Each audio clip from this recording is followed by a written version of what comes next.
तुम भी थोड़ा चार्ज हो जाओ तो अच्छा है।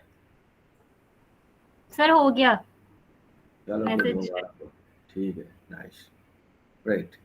अच्छा अब जनाब अब आ जाइए। ये है बिस्मिल्लाहिर्रहमानिर्रहीम chapter 3, the B to B marketing maturity model, what the route to the goal looks like. थोड़ा सा ये चैप्टर कंपैरेटिवली चैप्टर 1 और 2 के मुकाबले में डिफ़िकल्ट है, इसलिए आप लोगों को उसके ऊपर तवज्जो देनी पड़ेगी। लेकिन मैंने कोशिश की है कि जो इसका डिफ़िकल्ट पार्ट है उसको ज़्यादा ना फोकस करूं, बल्कि जो प्रैक्टिकल पार्ट है और ईजियर पार्ट है उसको ज़्यादा फोकस करूं। तो बेसिकली ये marketing maturity model B to to बी का।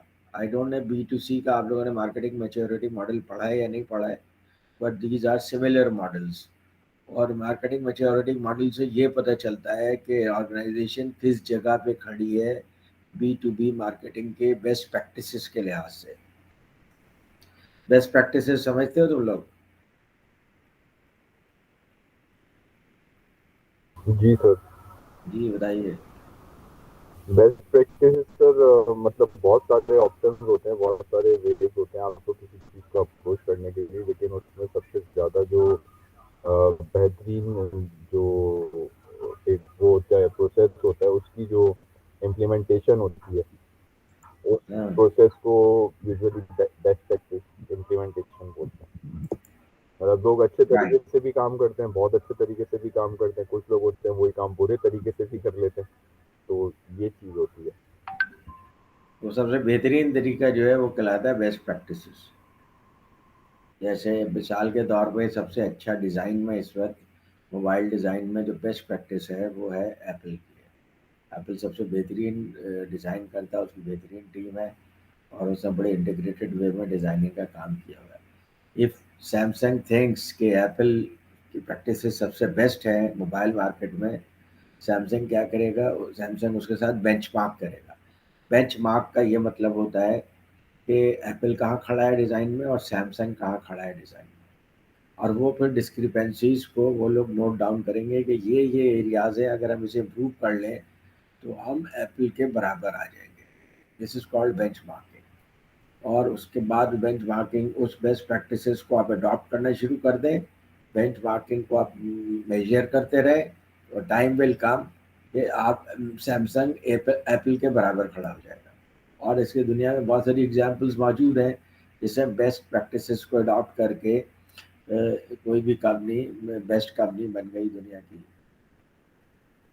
अच्छा उसके लिए आप लोगों को जो जो ये मार्केटिंग के जो डिपार्टमेंट में या ऑर्गेनाइजेशन में जो चेंजेस आते हैं उसको समझने के लिए you need to understand contingency theory.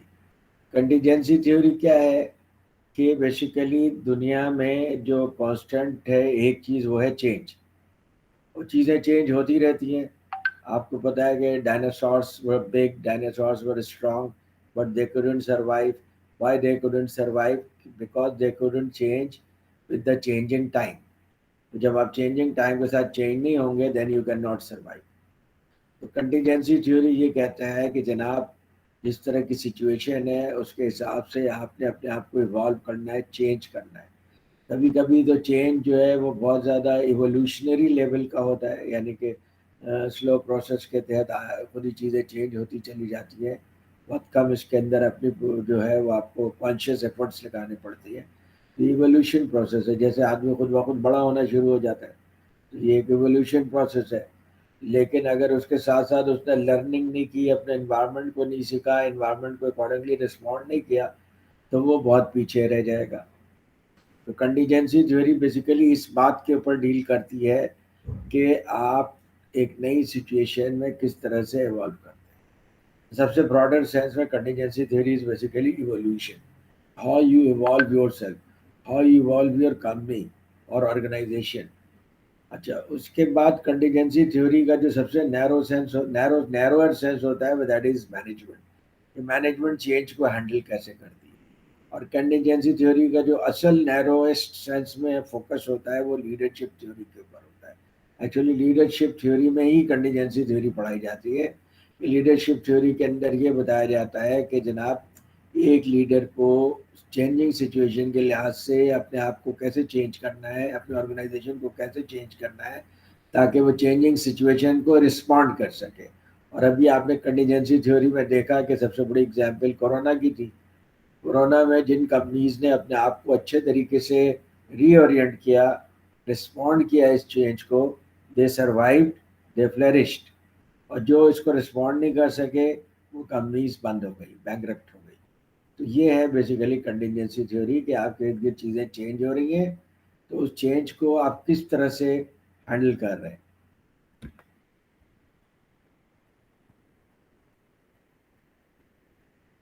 اچھا، دوسرا جو چیز کنٹینجنسی تھیوری سے ریلیٹڈ ہے وہ ہے سچویشنل اپروچ. کیونکہ ہر آرگنائزیشن ایک ڈفرینٹ سچویشن میں ہوتی ہے اور ہر کسٹمر ایک ڈفرینٹ کسٹمر ہے. تو ہر کسٹمر کی سچویشن دوسرے کسٹمر کی سچویشن سے ڈفرینٹ ہے. تو آپ اس سچویشن کو کیسے مینیج کرتے ہیں، دس از کالڈ سچویشنل اپروچ.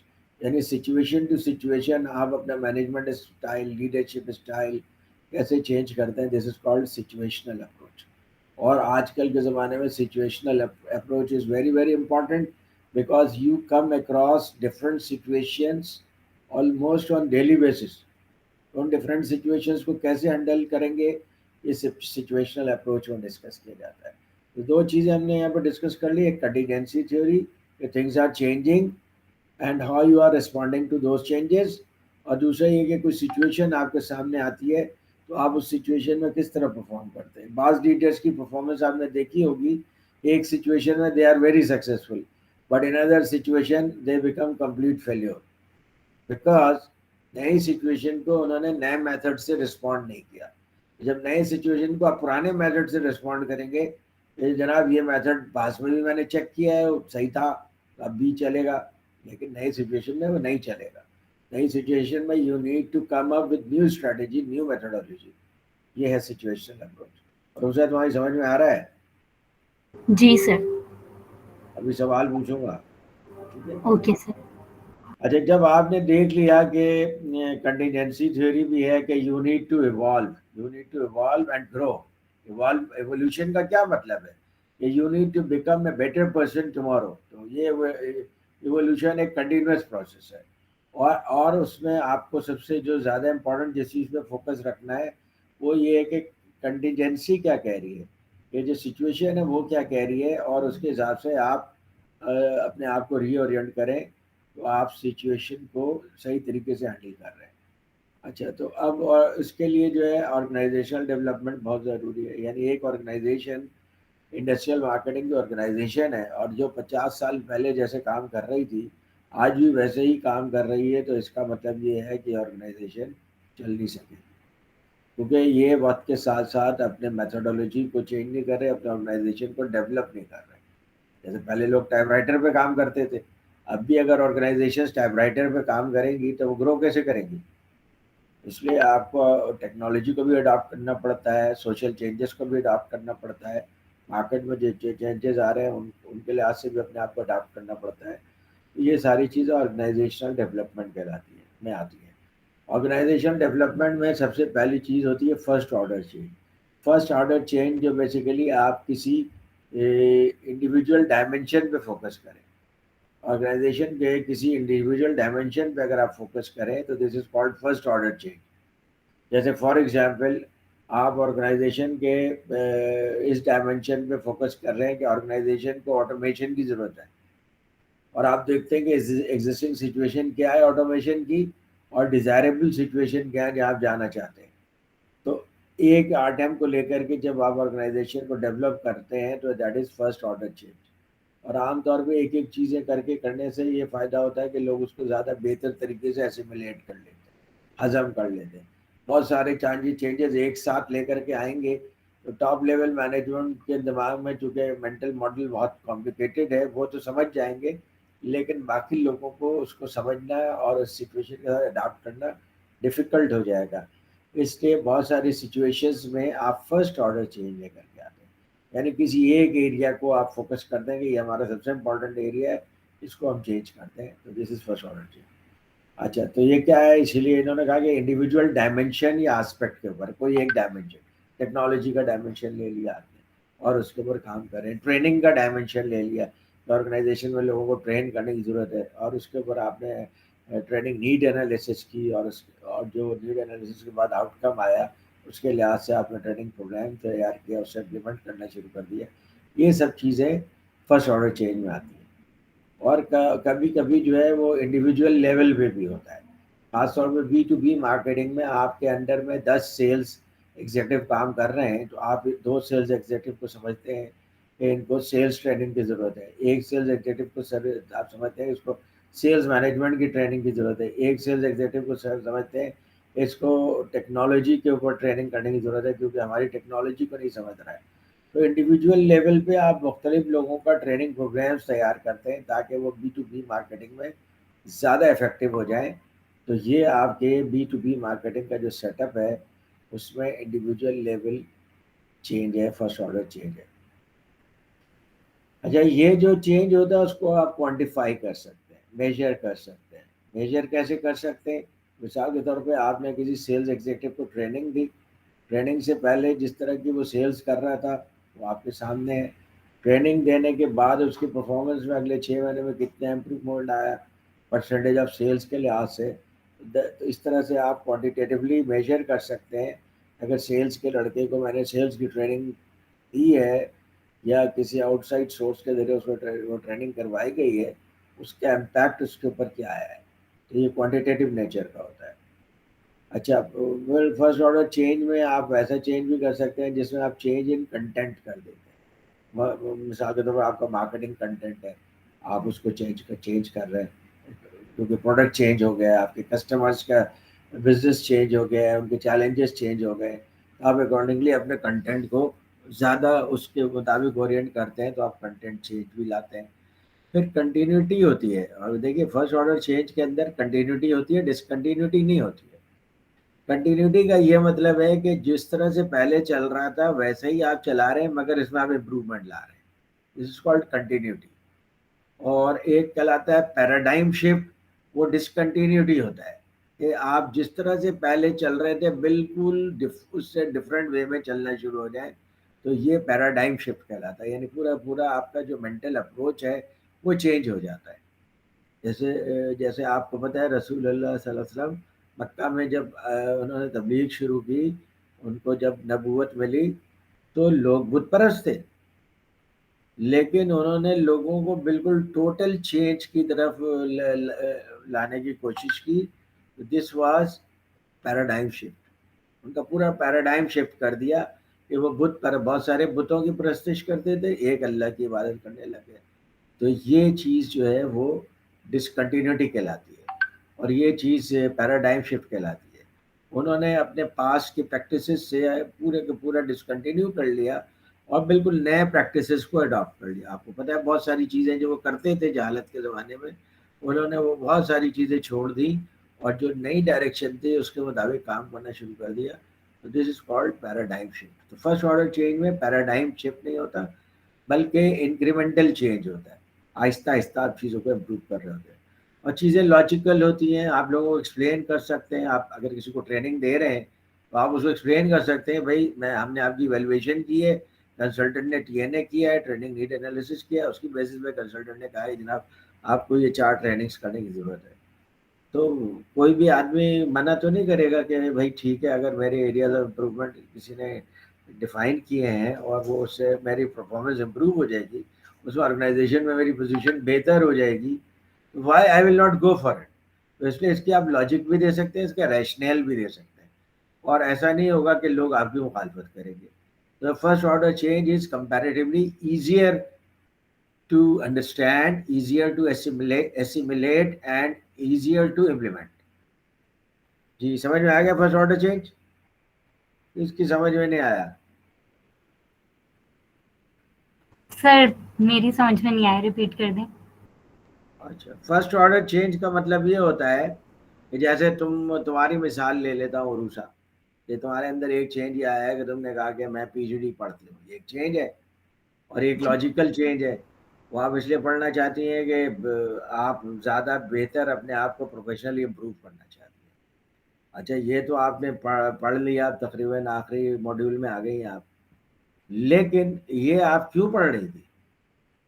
یہ اس لیے پڑھ رہی تھی کہ میں سمجھتا ہوں لاجیکلی اس کا یہ ہونا چاہیے، اس لیے پڑھ رہی تھی کہ آپ اچھی جاب کر سکیں، اچھے جی پیسے سر کما سکیں، اپنے سوشل لیول کو چینج کر سکیں، اپنے کوالٹی آف لائف کو چینج کر سکیں. جب تو جو پی جی ڈی کی ہے آپ نے، یہ فرسٹ آرڈر چینج ہے، لیکن اس کو جب فردر امپلیمنٹ کریں گے اس کی وجہ سے اور بہت ساری چیزیں چینج ہو جائیں گی. ہم کہیں گے سیکنڈ آرڈر چینج آ گیا. آپ کی پچھلی لائف سے نئی لائف میں ڈسکنٹینیوٹی آ جائے گی. اس سینس میں کنٹینیوٹی آ جائے گی کہ آپ ابھی کہیں رہتی ہیں، آپ جا کر کے ڈیفینس میں، کلفٹن میں، پی سی میں رہنا شروع جی کر دیں گے. ابھی آپ گاڑی ڈرائیو نہیں کرتی ہیں، آپ مرسڈیز ڈرائیو کرنا شروع کر دیں گے.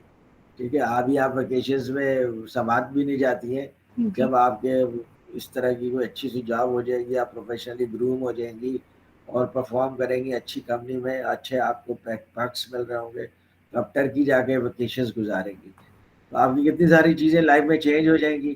ہوں گی نہیں ہوں جی گی؟ سر بالکل. اور وہ پچھلی لائف کے ایسے ڈسکنٹینیو ہو جائے گا کہ پچھلی لائف میں آپ جی جس طرح تھی وہ جی بالکل ڈفرینٹ تھا، اب اس نئی لائف میں آپ جو ہے وہ بالکل ٹھیک ہے ڈفرینٹ ہے. سر یہ کلیئر. سیکنڈ آرڈر چینج ہے. اوکے، تو فرسٹ آرڈر چینج سے آپ سیکنڈ آرڈر چینج پہ جا سکتے ہیں اگر آپ اپنے چینج مینجمنٹ کو زیادہ ایمپلیفائی کرنا چاہتے ہیں اور زیادہ ایفیشینٹ کرنا چاہتے ہیں. تو change is the only constant. تم لوگوں کو میں نے ڈائنوسور والی مووی بھی دکھائی تھی، دکھائی تھی نا نو چھوٹی سی سر. کلپ؟ نہیں یاد ہے؟ نہیں سر تم لوگ کو آپ نے یاد نہیں نہیں ہے؟ دکھائی. جی سر. پکی بات ہے. اچھا، یہ تو میں نے اچھا نہیں کیا کام. اچھا،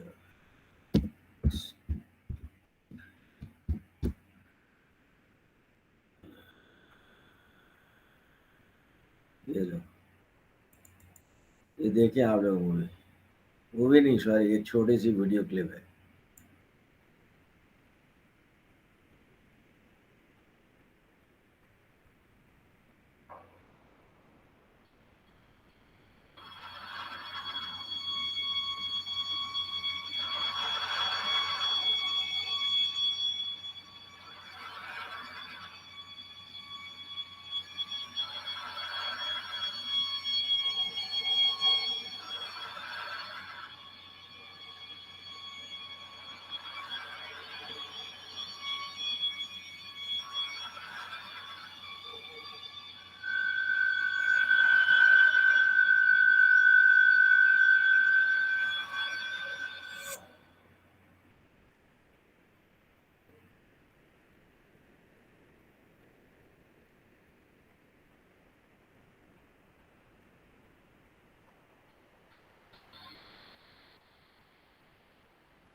کیا سمجھ میں آیا اس ویڈیو سے؟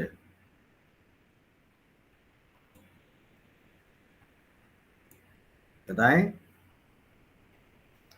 سر یہ نہیں نہیں اینڈ زہیر، آپ اینڈ ذرا ان دو خواتین کو کچھ بولنے میں. کیا سمجھ میں آیا؟ حلیمہ چلی جاتی ہیں.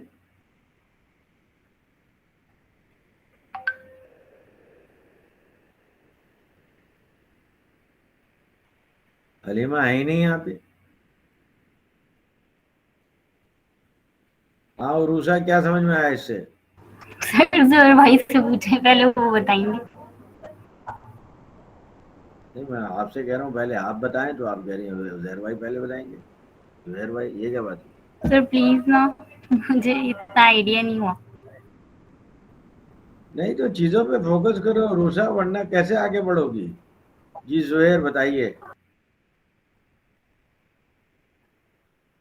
सर एंड का जो है उसमें वो जो स्टोरी उससे जो मिलनी चाहिए वो उसका रीजन समझ में नहीं आया, लेकिन वो जो ब्लास्ट हुआ था जिसके बाद डायनासोर के जो खत्म हो गए थे वो तो चीज समझ में आ गई, लेकिन वो जो लास्ट में जो मेन एक डायनासोर बचा है उसका वो समझ में नहीं आया। सर ओके, वो चेंज एक्सेप्ट नहीं देखिए, कर पाया। नहीं चेंज हाँ बिल्कुल सही बात है, वेरी गुड रूसा।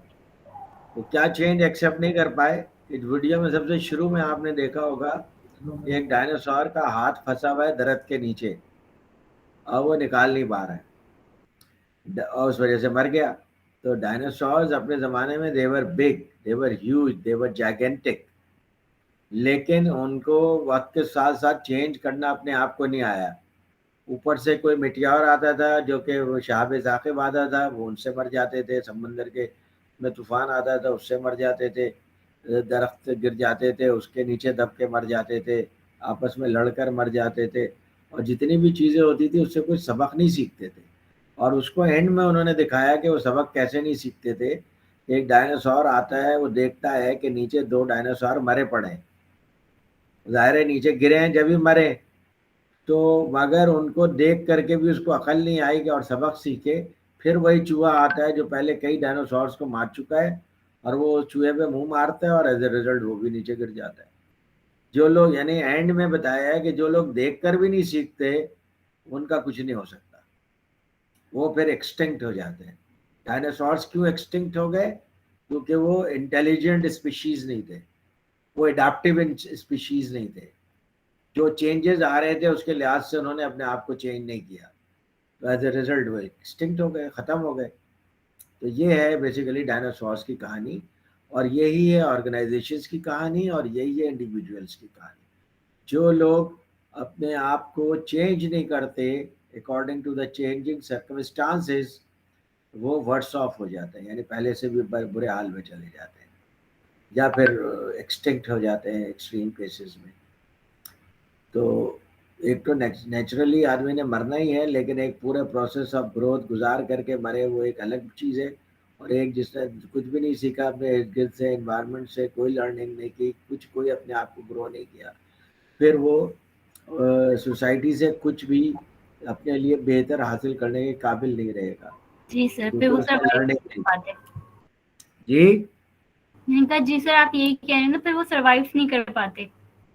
नहीं सर्वाइव कर पाएगा, जी यही तो सर। आपको समझा रहे हैं हम, क्या समझा रहे हैं आपको इतने दिनों से? जी, तो ये है बेसिकली सेकंड ऑर्डर चेंज।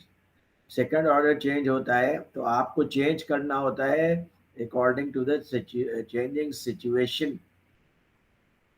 अल्लामा इकबाल ने भी कहा था कि सबात एक तगय्युर को है ज़माने में, कि सिर्फ change is the only constant. इसका उन्होंने उर्दू तर्जुमा कर दिया था। बाकी को हर यानी हर चीज़ चेंज हो रही है। और ये अंग्रेजी में एक प्रोवर्ब भी कहा जाता है, you never go home again. इसका क्या मतलब है कि आप घर तो दोबारा जाते हैं, लेकिन जिस घर को आप छोड़ कर आए थे, वो घर बहुत सारे एस्पेक्ट से चेंज हो चुका होता है। This is a continuous process. अब उस कंटिन्यूस प्रोसेस को आप कॉन्शियसली समझ रहे हैं, और अकॉर्डिंगली आप अडाप्ट कर रहे हैं, then you will grow. And this, ये लेसन ऑर्गेनाइजेशंस के लिए भी है। अब अगर आप B2B मार्केटिंग के हेड बन जाते हैं किसी ऑर्गेनाइजेशन में जाकर के, और आपको अल्लाह मियां ने अकल दी है और आपने सब्जेक्ट से कुछ सीखा है, तो वहाँ जाकर के आप देखेंगे कि यहाँ पे तो बहुत सारी चीज़ें चेंज करने की ज़रूरत है, और वो चेंजेस आप अपने पास नोट कर लेंगे। अगर आप आते ही एब्रप्ट चेंज लेकर के आएंगे, डिस्ट्रप्टिव चेंज लेकर के आएंगे, तो डिस्ट्रप्टिव चेंज को आमतौर पे ऑर्गेनाइजेशन एक्सेप्ट नहीं कर पाती है, लोग एक्सेप्ट नहीं कर पाते। इसलिए आप पहले इंक्रीमेंटल चेंज लाएं, फर्स्ट ऑर्डर चेंज लाएं, उसके जब अच्छे रिजल्ट्स आना शुरू हो जाएं, फिर आप बिगर प्लान के साथ भी आ सकते हैं, that is called second order change. Second order change में डिसकंटिन्यूटी होती है, कि जिस तरह से आप चीज़ें कर रहे थे वो सब चीज़ें ख़त्म करके बिल्कुल नए तरीके से आप चीज़ें करना शुरू कर, और इसी सूरत में मुमकिन है जब आप मल्टी डायमेंशनल चेंज लेकर के आए और तमाम लेवल्स पे चेंज लेकर के आए, और ये इस चेंज को सारी चीज़ों को आप क्वांटिफाई नहीं कर सकते, ये क्वालिटेटिव चेंज होता है। यानी आप क्वालिटी तो बता सकते हैं इस चेंज की वजह से ऑर्गेनाइजेशन पहले से बेहतर हो गई है, इसमें ये एरियाज इम्प्रूव हो गए, मोटिवेशन लेवल बढ़ गया है, परफॉर्मेंस लेवल बढ़ गया है, ऑर्गेनाइजेशन की एफिशिएंसी बढ़ गई है। एफिशिएंसी को तो खैर आप मेजर कर सकते हैं, लेकिन बहुत सारी चीज़ों को आपको जर्नलाइज वे में बताते हैं, ये क्वालिटेटिव नेचर का चीज़ होता है। कॉन्टेक्स्ट चेंज हो जाता है। कॉन्टेक्स्ट चेंज होना का मतलब ये हुआ कि जिस पर्सपेक्टिव से आप पहले काम कर रहे थे, अब बिल्कुल उससे डिफरेंट पर्सपेक्टिव में काम करते हैं। मिसाल के तौर पर पहले आप कस्टमर को ईमेल लिख देते थे, अगर वहाँ से परचेज ऑर्डर आ जाता था तो आप रिसीव कर लेते थे और उसको ऑर्डर को फुलफिल कर देते थे। अब आपने बिल्कुल ही कॉन्टेक्स्ट आगे चेंज कर दिया कि जनाब ये कस्टमर को कोई कोल्ड ईमेल नहीं की जाएगी, प्रॉपर विजिट किया जाएगा। हम CRM इम्प्लीमेंट करेंगे, यानी कस्टमर रिलेशनशिप मैनेजमेंट का सॉफ्टवेयर इम्प्लीमेंट करेंगे, कोऑर्डिनेटेड एफर्ट्स करेंगे और किस तरह से लेवल्स इंक्रीज करेंगे। अगर हमें एक जगह पर सेल्स में सक्सेस नहीं मिल रही है तो सेल्स एग्जीक्यूटिव नहीं कर पा रहा है तो उसको मैनेजर सपोर्ट करेगा, मैनेजर नहीं सपोर्ट कर पा रहा है तो जनरल मैनेजर सपोर्ट करेगा, और इवन चीफ एग्जीक्यूटिव लेवल के ऊपर इंटरेक्शन करने की जरूरत है। बड़ा कस्टमर है तो हम वो भी करेंगे। आपने पूरा कॉन्टेक्स्ट चेंज कर दिया, वरना पहले क्या था, एक डिपार्टमेंट था जो कि की अकाउंट मैनेजमेंट का डिपार्टमेंट था या B2B मार्केटिंग का डिपार्टमेंट था, it was just another department. लेकिन आपने उसको लिंक कर दिया ऑर्गेनाइजेशन के स्ट्रेटेजी के साथ, चीफ एग्जीक्यूटिव के साथ, तो आपने पूरा चेंज कर दिया कॉन्टेक्स्ट। तो ये कॉन्टेक्स्ट चेंज आप भी जब किसी जगह पे इंडस्ट्रियल मार्केटिंग के हेड बनेंगे, जाकर के की अकाउंट मैनेजमेंट के हेड बनेंगे, जो कि बहुत ही की पोजीशन होती है, डायरेक्टर लेवल की पोजीशन होती है, तो वहाँ पे आपको फील होगा कि मुझे ये चेंजेस लाने हैं। तो चेंजेस का आपको प्लान बनाना पड़ेगा और उसकी वजह से आपकी चेंजेस आ जाती है नई डायरेक्शन में, और ये पैराडाइम शिफ्ट होता है, रिवोल्यूशनरी चेंज होता है, पूरा आप रिवोल्यूशनाइज कर देते हैं पिछले के मुकाबले में आपको। अच्छा, शुरू बहुत सारे लोग इसको इरेशनल समझते हैं, क्योंकि जब कोई बहुत बड़ा चेंज लेकर के आना चाहता है ना, लोग समझते हैं कि ये आदमी पागल है। जैसे नेल्सन मंडेला ने जब शुरू में जाके साउथ अफ्रीका में कहा कि भाई हमें इन लोगों से निजात हासिल करनी चाहिए, उसका नहीं था, उसने ये कहा था कि हमें भी इक्वल स्टेटस दो और हमारे साथ डिस्क्रिमिनेशन नहीं करो। तो पहले शुरू में लोगों ने कहा इस आदमी का दिमाग खराब है, भाई काला काला होता है, गोरा गोरा होता है, और ये तो चला आ रहा है शुरू से, अब ये नई बात कर रहा है। ले तो उसके बाद में लोगों को रैशनैलिटी नज़र नहीं आई, लोगों ने उसका मजाक उड़ाया, लेकिन उसके बाद फिर जब पैराडाइम शिफ्ट आ गया तो लोगों ने एक्सेप्ट कर लिया। तो second order change is more difficult to manage, more difficult to handle and more difficult to persuade people for this. तो you need to work harder on second order change, और बहुत सिस्टमेटिक वे में काम करना पड़ता है। तो ये देखिए, आप ऑर्गेनाइजेशन के अंदर जब आप जाते हैं B2B डायरेक्टर बन करके, तो आप दो तरह से चेंज ला सकते हैं। एक फर्स्ट ऑर्डर चेंज जो कि इंक्रीमेंटल चेंज है, ग्रेजुअल चेंज है, रैशनल चेंज है, लोग उसको आसानी से एक्सेप्ट कर लेते हैं, और उसके बाद आप सेकंड ऑर्डर चेंज भी ला सकते हैं। अगर आप देखते हैं कि इस ऑर्गेनाइजेशन के सक्सेसफुल होने के लिए ड्रास्टिक चेंजेस की ज़रूरत है, then you go for second order changes, लेकिन आप तमाम स्टेक होल्डर्स को उसमें इन्वॉल्व करते हैं। मेरी तो कॉल कर ली, 6 बजे बाद दुकानें बंद हो जाएंगी। अच्छा, पूरा आके अभी कर ले करता हूँ, मैं फिर बाद में दुकानें बंद होंगी, सामान नहीं मिलेगा। क्लास ले रहा हूँ। अच्छा, क्लास की बात करती है।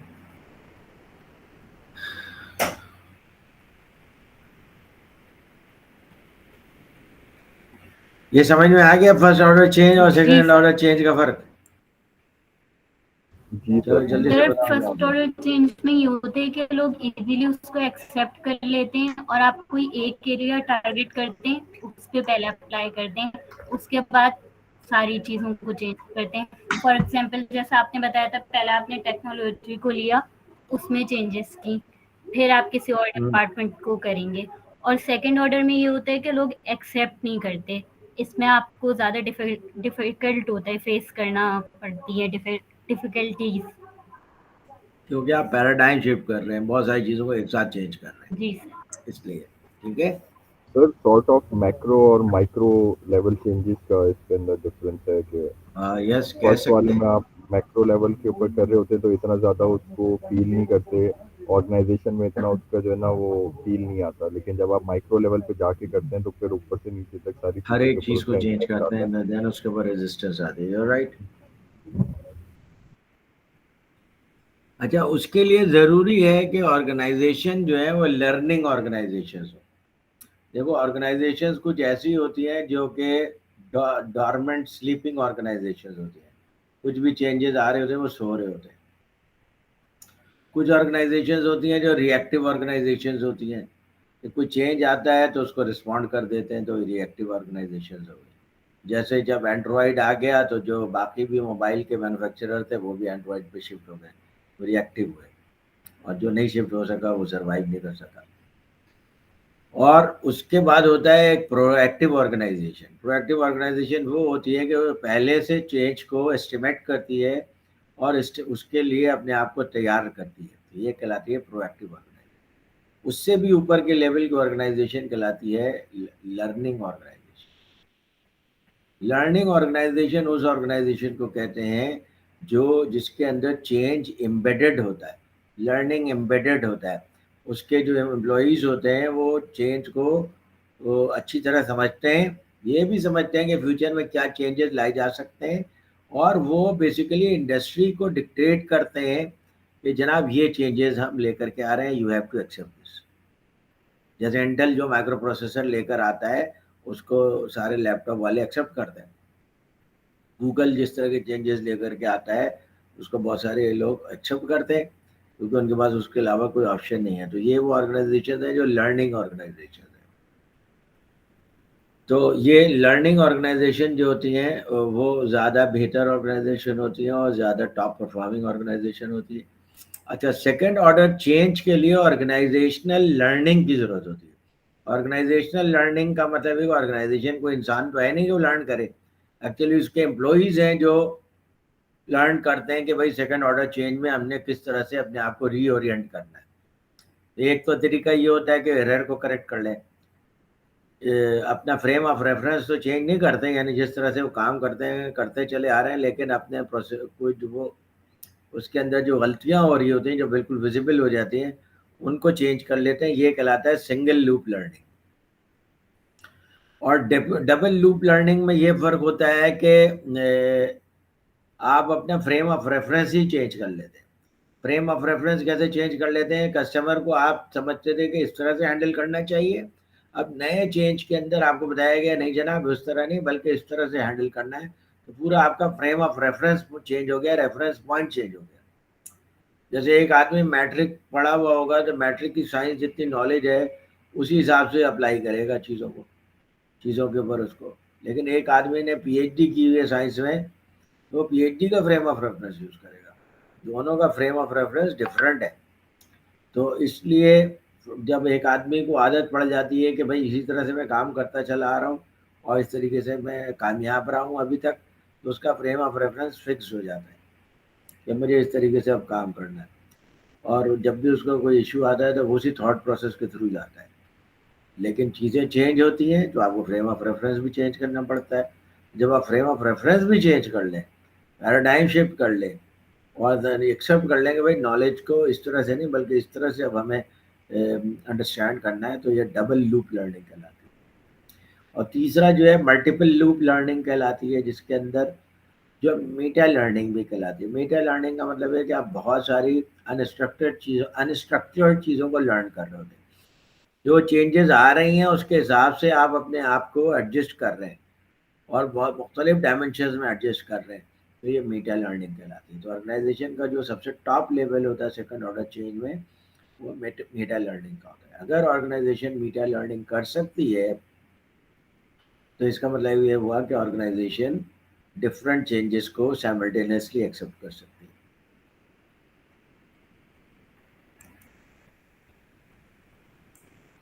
अच्छा, आपके बुक में जो मेजर पार्ट इस चैप्टर में कवर किया गया है, मेजर चीज़ जो कवर की गई है वो इसी बैकग्राउंड डिस्कशन की बेसिस पे की गई है। That is called 5 stage marketing maturity model. ये मार्केटिंग मैच्योरिटी मॉडल आपने देखना है कि भाई आपकी ऑर्गेनाइजेशन किस लेवल पे खड़ी हुई है। आप कहीं जाते हैं, आप B2B डायरेक्ट मार्केटिंग डायरेक्टर मुकर्रर होते हैं वहाँ पे। डायरेक्टर इसलिए नहीं अपॉइंट किया जाता है कि जिस तरह चीज़ें चल रही हैं वो उसी तरह से चलाता रहे, मैं तो एक क्लर्क है, एक डिग्निफाइड क्लर्क है। डायरेक्टर इसलिए होता है कि वो अपनी ऑर्गेनाइजेशन को चेंज करे to perform in a better manner. तो जब आप किसी ऑर्गेनाइजेशन में जाएंगे तो सबसे पहले तो आप ये देखेंगे कि वहाँ क्या वन डायरेक्शनल रिएक्टिव मार्केटिंग हो रही है। वन डायरेक्शन का नल का मतलब ये हुआ कि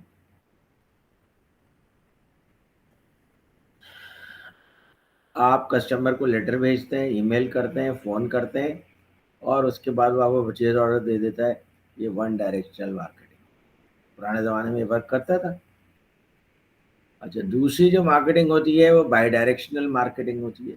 कभी आप कस्टमर को फ़ोन कर लेते हैं, कभी कस्टमर आपको फ़ोन कर लेता है, और जब कस्टमर को ज़रूरत होती है तब फ़ोन करता है, जब आपको सेल्स करने की ज़रूरत होती है तब आप कस्टमर को फ़ोन करते हैं।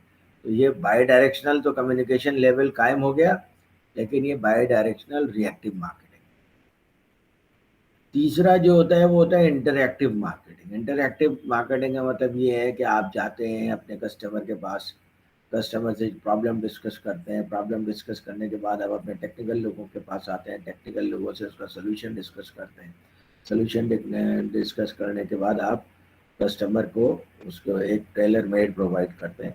तो इंटरएक्टिव मार्केटिंग में आप जाके प्रेजेंटेशंस कर रहे हैं, उसको ब्रोशर्स दे रहे हैं, लीफलेट्स दे रहे हैं, मुख्तलिफ टेक्निकल इंफॉर्मेशन पास ऑन कर रहे हैं, और प्राइस के बारे में मुख्तलिफ तरह के जो आपके मॉडल्स हैं वो आप बता रहे हैं। ये सब इंटरएक्टिव मार्केटिंग में आता है। प्रोएक्टिव एनालिटिक्स मार्केटिंग ये होता है कि मार्केट में जो फैक्टर चेंज हो रहे हैं उसके आप एक डेटा एनालिटिक्स करते हैं।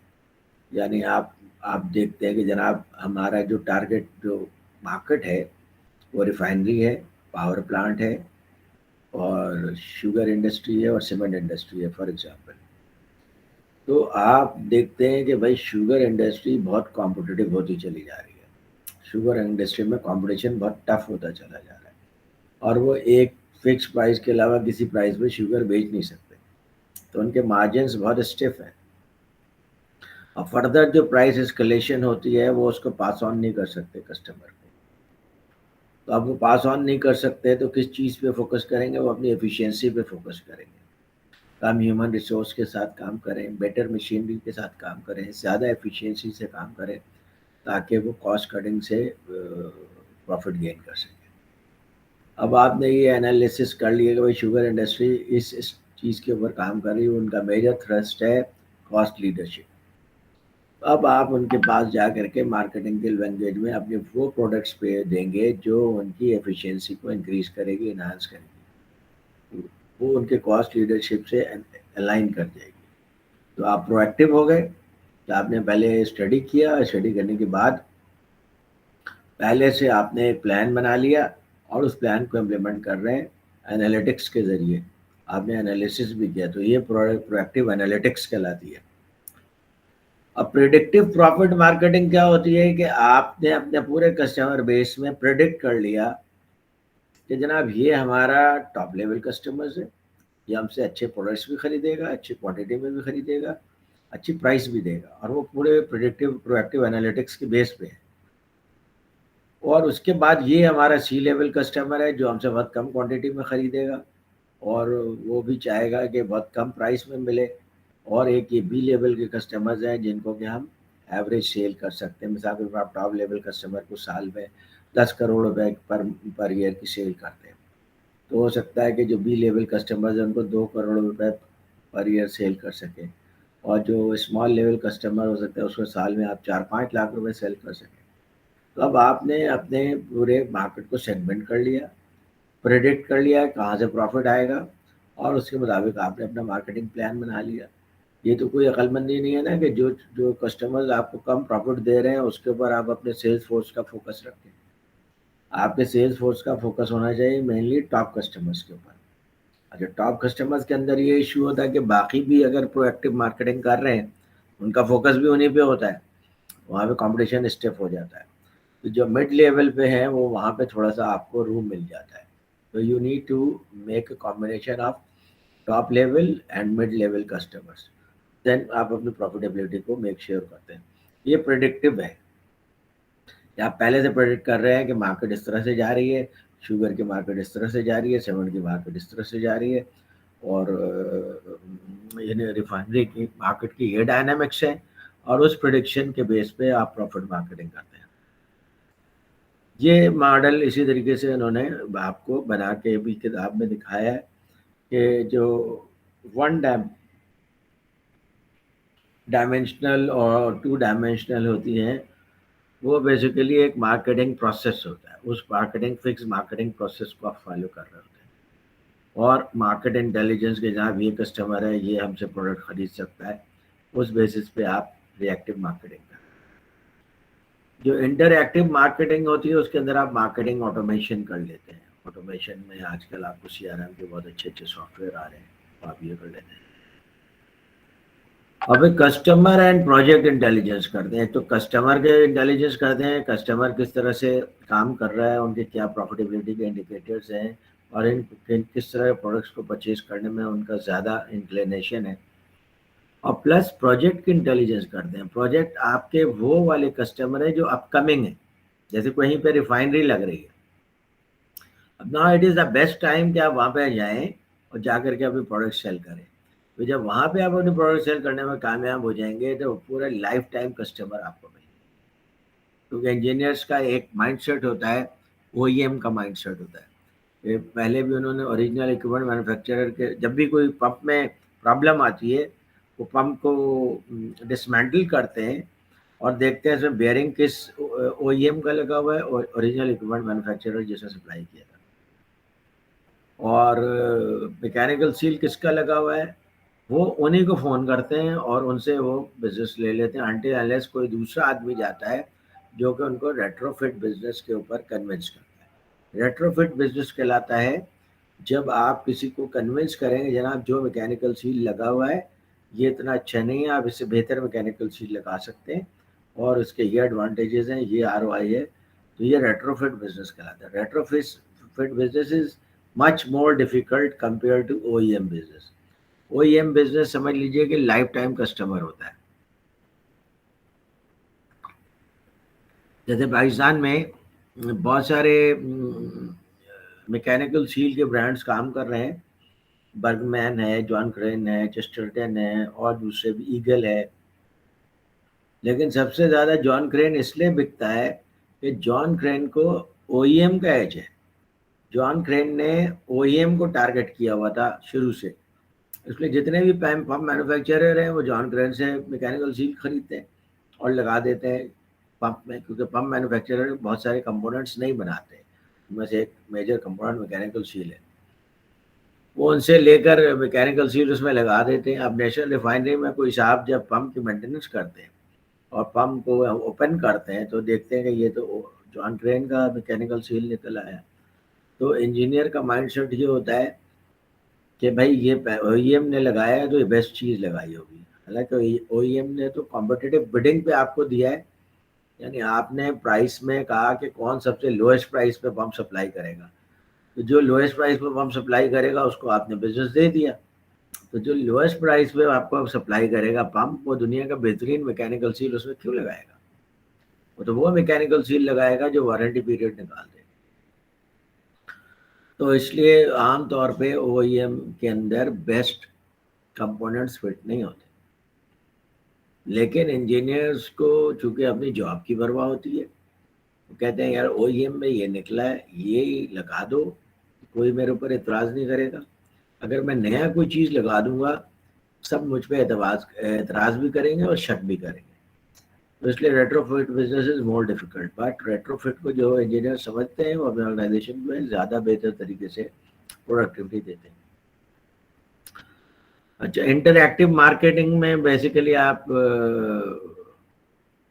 मार्केटिंग में अपने कस्टमर के साथ ज़्यादा इन्वॉल्व हो जाते हैं, सर्विस लेवल एग्रीमेंट करते हैं, बिजनेस एनालिटिक्स का कंटिन्यूस प्रोसेस होता है आपका, और मार्केट ऑर्केस्ट्रेशन हो जाती है। मार्केट ऑर्केस्ट्रेशन मैंने आपको पिछले क्लास में भी बताया था कि मार्केटिंग डिपार्टमेंट को आप एक ख़ास तरीके से डिज़ाइन कर लें और उसी डिज़ाइन में मार्केटिंग डिपार्टमेंट चलते रहे, وہ مارکیٹنگ آرکسٹریشن کہلاتی ہے، کیونکہ چینج کرنے کے لانے کے بعد آپ کو اسے فریز بھی کرنا پڑتا ہے.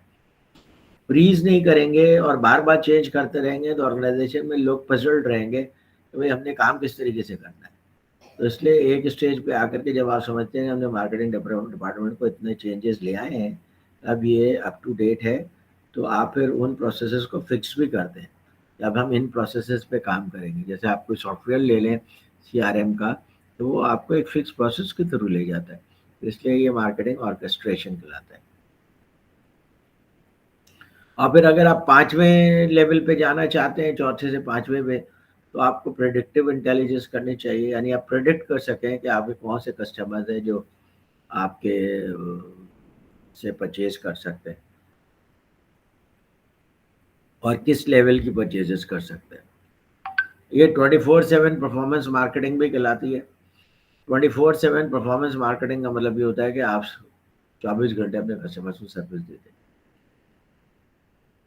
اور بہت سارے جو یہ ہوتے ہیں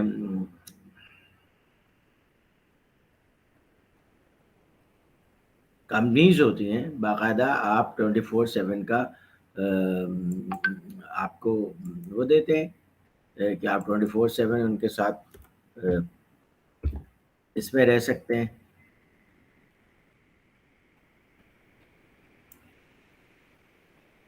انٹریکشن میں رہ سکتے ہیں.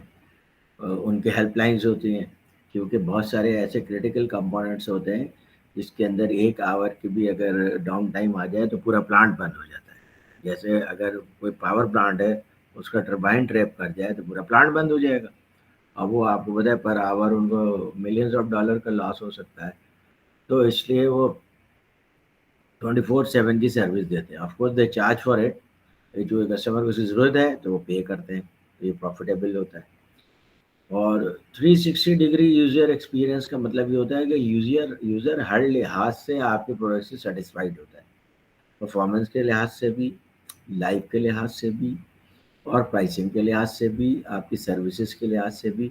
اور آپ کو سروس لیول ایگریمنٹ بھی اسی لیے دیتا ہے تاکہ آپ سے آپ اور سروس لیول ایگریمنٹ میں آپ جاتے بھی اسی لیے ہیں یا 360 ڈگری یوزر ایکسپیرینس ہو.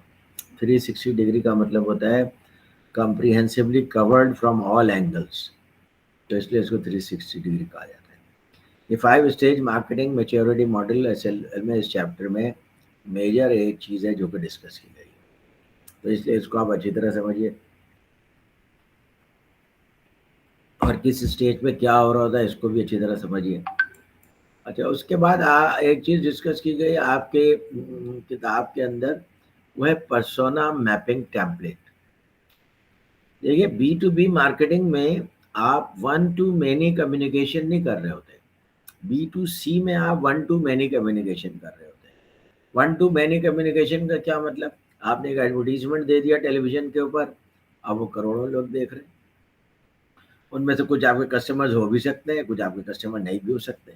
تو بہت سارا آپ کا جو میسج ہے وہ اس کی وجہ سے ویسٹ بھی ہو جاتا ہے. لیکن جو B2B مارکیٹنگ ہے، although it is an expensive method، لیکن اس کے اندر اگر آپ نے رائٹ پروفائلنگ کی ہے اور آپ رائٹ کسٹمرز کے پاس جا رہے ہیں تو آپ کے بزنس ایفرٹس ویسٹ نہیں ہوتے. اٹ میں ٹیک لانگر ٹائم، یہ ہو سکتا ہے، مگر آپ کا وہ کسٹمر پھر کسٹمر بن جاتا ہے کیونکہ وہ آپ کا ٹارگیٹ مارکیٹ کا حصہ ہے. اچھا، چونکہ یہ فیس ٹو فیس کمیونیکیشن ہے، انڈیویجولس کے ساتھ کمیونیکیشن ہے، اور آرگنائزیشن کے فیو انڈیویجول کے ساتھ کمیونیکیشن ہے. آرگنائزیشن میں بے شک ہزاروں لوگ کام کرتے ہوں گے، لیکن آپ کا کمیونیکیشن مینلی رہتا ہے. اگر آپ انجینئرنگ پروڈکٹس بیچ رہے ہیں، مارکیٹنگ مینیجر سے مینٹیننس مینیجر سے، پروڈکشن مینیجر سے، پروکیورمنٹ مینیجر سے، انوائرمنٹ مینیجر سے، کوالٹی مینیجر سے، ان لوگوں کے ساتھ آپ کا انٹریکشن ہوتا ہے. تو آپ 4-5 لوگ ہوتے ہیں جن کو کہ آپ ٹارگیٹ کرتے ہیں کہ اس آرگنائزیشن میں ہمیں ان 4-5 لوگوں کے ساتھ کانٹیکٹ کرنا ہے. تو اب ان کا اگر آپ اپنا پرسونا میپنگ ٹیمپلیٹ بنا لیں تو آپ چلے بھی جائیں گے تو جو نیا لڑکا آئے گا اس کو پتا ہوگا کہ بھائی یہ کون صاحب ہیں اور یہ کس طرح سے چیزوں کو مینیج کرتے ہیں. ہر ایک کی پرسنالٹی ڈفرینٹ ہوتی ہے. تو پہلے تو آپ کمپنی کا پروفائل لکھ دیجئے, پھر ان سے آپ کی رسپانسبلٹیز لکھ دیجئے, پھر ان کی پرسنالٹی ٹائپ لکھ دیجئے. بعض لوگ ہوتے ہیں ایگریسو ٹائپ کے ہوتے ہیں. 5 بگ پرسنالٹی ٹائپس آپ نے پڑھی ہے نا, مینجمنٹ میں پڑھیں گے آپ لوگ. نہیں سر ابھی نہیں پڑھی. ہاں مینجمنٹ میں انشاءاللہ آپ پڑھیں گے. تو یہ پرسنالٹی ٹائپ آپ کو بتاتی ہے کہ جناب یہ کس طرح کی پرسنالٹی ہے, اور ہر طرح کی پرسنالٹی سے انٹریکٹ کرنے کا طریقہ علیحدہ ہوتا ہے. تو وہ آپ پرسنالٹی ٹائپ اس کی لکھ دیجیے کہ یہ پرسنالٹی ٹائپ ہے. آپ کو آئیڈیا ہو جائے گا جب میں اس سے بات کرنے جاؤں گا تو مجھے کس اینگل سے بات کرنی چاہیے. پھر اس کے ویلیوز اینڈ گولز کیا ہیں, ڈپارٹمنٹ کے کیا گولز ہیں, اس کے اپنے گولز کیا ہیں. اپنے گولز سمجھنے اس لیے ضروری ہے کہ بعض لوگ پروموٹ ہونے کے لیے اچھے کام کرنا چاہتے ہیں آرگنائزیشن میں, اور آرگنائزیشن میں اچھے کام کرنے کے لیے چیزوں کو چینج کرنا ضروری ہے. اور اگر آپ چینج کے لیے اس کو آپ کنونس کر رہے ہیں, آپ ریٹروفٹ بزنس میں ہیں, تو that person is the right person. تو آپ کو گولز دیکھنے پڑیں گے, اس کے گولز کیا ہے, اور وہ آپ کو پہلی دفعہ کی پریلیمنری ڈسکشن میں سمجھ میں آ جاتا ہے کہ یہ صاحب کیا چاہتے ہیں. اس کے بعد میسیجنگ کی اسٹریٹجی کیا ہوگی. میسیجنگ کی اسٹریٹجی آپ ایک دفعہ جا کے ان کے ساتھ انٹریکشن کر سکتے ہیں, 2 دفعہ کر سکتے ہیں, ایک دفعہ پریزنٹیشن دے سکتے ہیں, ایک اور دفعہ پریزنٹیشن دے دیتے ہیں جو لارجر آڈینس کے لیے ہوتا ہے. آپ اپنے پروڈکٹ کی ساری چیزیں پریزنٹ کر دیں. لیکن بار بار اگر آپ جا کر کے اس کو تنگ کریں گے تو وہ ایک مصروف آدمی ہے, مینیجر ہے کسی بڑی آرگنائزیشن کا, پھر وہ آپ کے بارے میں نگیٹو ہو جائے گا.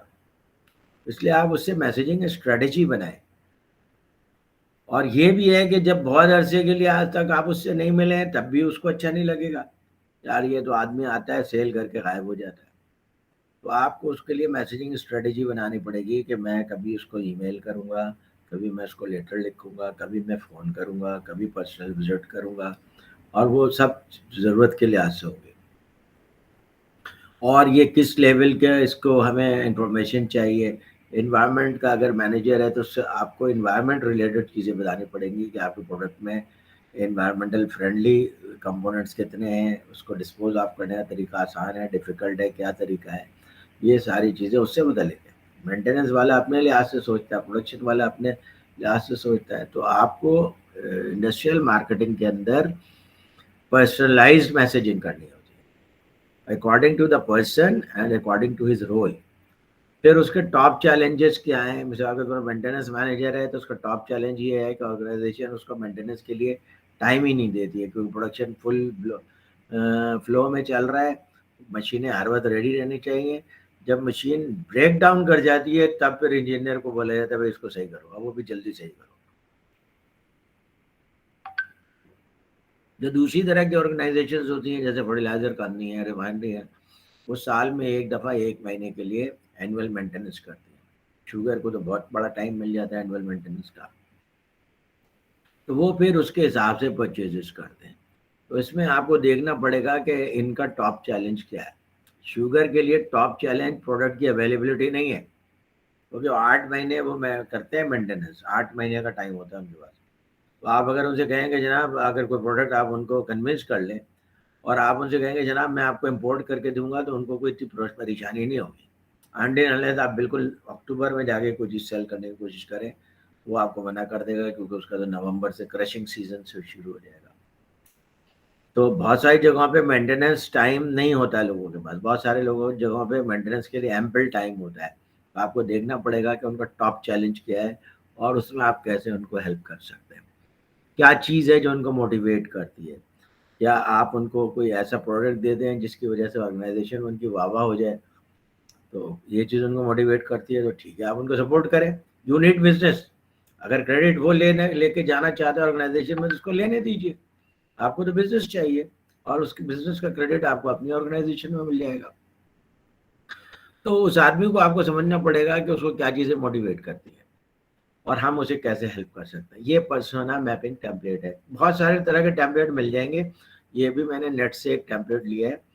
یہ تھوڑا سا سمپلر تھا اور اس کے اندر میجر چیزیں تھیں اور اس کو آپ یوز کر سکتے ہیں, اس لیے میں نے آپ کو پرسونا میپنگ ٹیمپلیٹ یہ والا دیا ہے.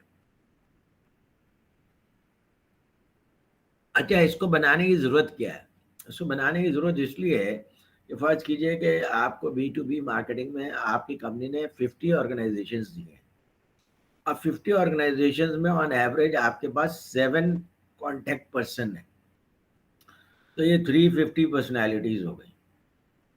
अब 350 पर्सनैलिटीज़ को ज़बानी याद रखना आसान नहीं होता, और फिर चेंज भी होता रहता है। कुछ कस्टमर्स आपके हाथ से निकल जाते हैं, कुछ फिर दूसरे पे शिफ्ट हो जाते हैं, फिर आप नए कस्टमर्स की तलाश करनी पड़ती है। तो इसलिए अगर आप एक दफ़ा पर्सोना मैपिंग टेम्पलेट बना लेते हैं, प्रोक्योरमेंट मैनेजर का फॉर एग्जाम्पल, वो आपको हर साल 10 करोड़ रुपए का बिजनेस दे रहा है और कंटिन्यूटी के साथ दे रहा है। तो क्या इतना भी डिजर्व नहीं करता कि आप बैठ करके ज़रा उसकी पर्सनैलिटी का प्रोफाइल अच्छी तरह अपने पास नोट कर, ताकि जब आप कम्युनिकेट करें तो आप एक दफ़ा देख लेंगे भाई उसकी पर्सनैलिटी है किस किस्म की, अगर आप भूल गए हैं तो उससे आपको कम्युनिकेशन में बहुत आसानी हो जाएगी। तो B2B में तो पर्सोना मैपिंग प्रोफाइल टेम्पलेट चलता है, B2C में डेमोग्राफिक प्रोफाइल चलता है। तो आप बता दें हमारा कस्टमर इस तरह का है, और वैसे कस्टमर लाखों हो सकते हैं, लेकिन इसके अंदर ये एक कस्टमर एक ही कस्टमर है, ये फ़र्क है दोनों में। हाँ, समझ में आ रहा है तुम लोगों की नहीं आ रहा है? जी सर, बिल्कुल जी समझ में सर। आ रहा है। वो हमारी जो अल्लामा इकबाल है वो आई या नहीं आई? Halima, are you there? जी सर। पहले आपको मैं आवाज़ें दे रहा था तो आप नहीं थी। Yes I am. Very bad Halima, ऐसा क्यों कर रही हैं आप मेरे साथ? सर वो नेट का कुछ मसला चल रहा है, पता नहीं बीच में अच्छा, डिस्कनेक्ट हो। सर आपके नहीं, वो मसले बीच कब में सही डिस्कनेक्ट होंगे हो हलीमा? जाता है, वो आपकी आवाज़ कट रही होती है, कुछ नेट का मसला है। जी। जब आवाज़ कट रही हो तीनों को, तब तो मुझे बताया करें, पता तो नहीं। मेरे एंड पे प्रॉब्लम है। लेकिन अगर सिर्फ आपके एंड में भी प्रॉब्लम हो सकती है, ठीक है? तो हलीमा थोड़ा सीरियस हो जाओ, तुम तो वैसे भी जी। मार्केटिंग में हो, कुछ पता नहीं नेस्ले वाले तुम्हें की अकाउंट मैनेजर ले लें, फिर उस वक्त तुम याद करने की कोशिश करोगी कि सर ने कुछ बताया था इस बारे में। नो, सर आई एम पढ़ के सीरियस। जाऊंगी। मुझे मुझे नहीं लगता कि तुम बहुत सीरियस ले रही हो इस सब्जेक्ट को। उससे मुझे बुरा लगता है कि यार मैं क्या इतना बेकार पढ़ा रहा हूँ कि किसी को मज़ा ही नहीं आ रहा। नहीं नहीं सर, आप तो अच्छा पढ़ा रहे हैं, यहाँ पे मुझे टाइम नहीं मिल रहा बस ना उस चीज़ को रिवाइज करने का और पढ़ने का। लेकिन मिड है तो मिड के लिए तो ज़ाहिर है पढ़ना है, अब मिड सारी आते हो तो चीज़ें तुम अपनी रिलेटेड। एक्टिविटीज़ कम करो ना कुछ, सारी एक्टिविटीज़ लेके चलना ज़रूरी थोड़ी है। जी। थोड़ी अपनी शराफत भी कम करो, वरना हर कोई तुम्हें काम बोल देगा, तुम उसी में फंसी रहोगी। थोड़ा सा आदमी को सेल्फिश इंटरेस्ट में भी काम करना चाहिए, बल्कि कहते हैं जो सेल्फ इंटरेस्ट में काम करता है वो दूसरों के इंटरेस्ट को भी ज़्यादा बेहतर तरीके से सर्व करता है। हो गए तुम लोग थक गए हो गए तो 10 मिनट का ब्रेक लेते हैं, फिर उसके बाद बात करते हैं इंशाल्लाह। Okay sir. Okay sir. चाय पी लो तुम रूसा। जी सर।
अस्सलाम वालेकुम एंड वेलकम बैक।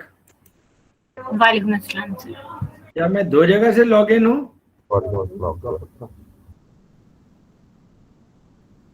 मैं एक ही जगह से लॉग इन हूँ, राइट